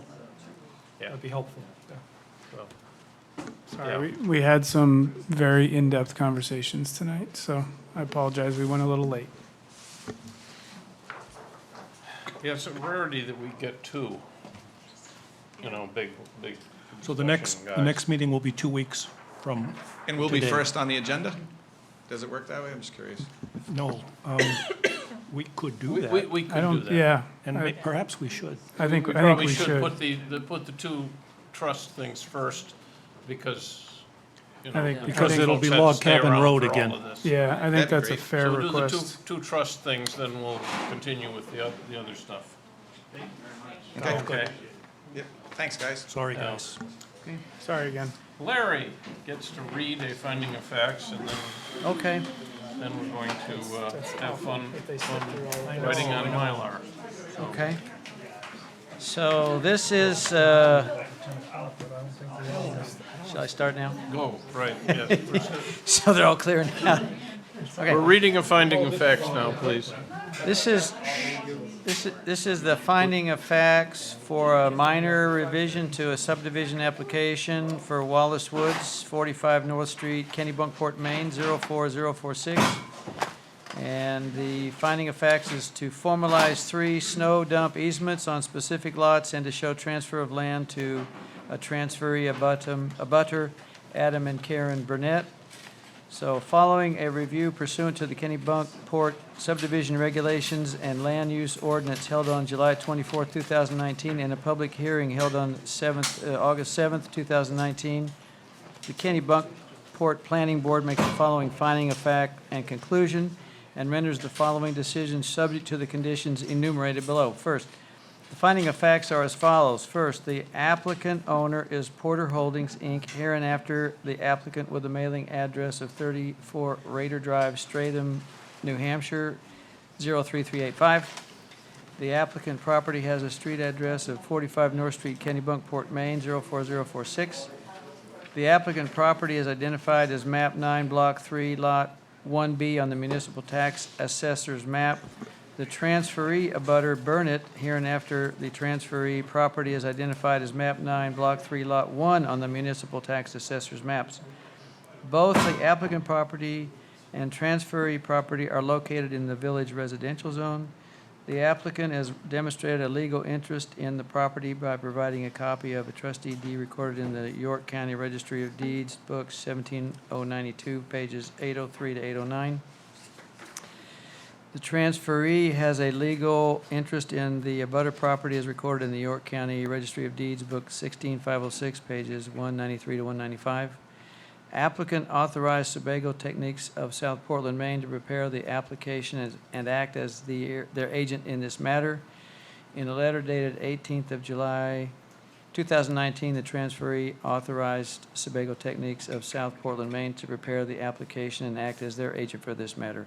Both applicant and transferee were represented by Stephen G. Doe of Sebago Techniques at the proceedings. The applicant proposes to formalize 3 snow dump easements on lots and to show the transfer of land to abutter Adam and Karen Burnett as follows. The snow dumps were requested by the town's Public Works Director to facilitate snow removal in the cul-de-sac. Easements for snow dumps have been formalized with landowners. Snow dump easements include areas on the lot owned by Mark and Allison Rogers, as well as on lots 2, 3, and 6. These properties are identified as map 9, block 3, lots 1A, 1E, 1F, and 1I, respectively, on the municipal tax assessor's maps. The transfer of open space common land in the amount of 1,797 square feet to abutter Burnett for deed correction. The transfer poses no negative impact to residential area calculations. Applicant currently has ownership of the common land which is to be transferred to abutter Burnett. Applicant has submitted a minor revision subdivision application dated June 6, 2019. Applicant has not requested submission waivers and has presented a complete and detailed application. Applicant has requested no performance standard waivers from requirements of the Kennebunkport Land Use Ordinance. The site is fully developed and no waivers are necessary. Conclusion, in accordance with Articles 7, 8, 9 of the Town of Kennebunkport Subdivision Regulations entitled 30-A MRSA paragraph 404, the planning board grants approval of the applicant's minor revision subdivision application. Decision, the minor revision subdivision application identified above is approved. This approval must be recorded in the Registry of Deeds within 90 days of approval, or it becomes null and void unless an extension is granted by the board in writing. The applicant will comply with all terms of the Town of Kennebunkport Ordinance and subdivision regulations and of all applicable federal and state regulations and approvals, as well as those specified at the final application, all of which are incorporated herein by reference. Dated August 7th, 2019. Awesome. Okay, so I'll sign this. Okay. And I need a vote of approval. Oh, I'm sorry. I make a motion, we approve the finding of facts. I'll second. All in favor? Okay. Let's get it Okay. signed off, and then we have to also sign that. Yeah, so the Mylars are on the back. The Mylars are in the back. Okay, so I'd like another motion to adjourn. I'll make the motion. I'll second it. Okay, all in favor? Okay, so make sure you sign And on the this Mylars, and sign the Mylars. just make sure you sign on the same line.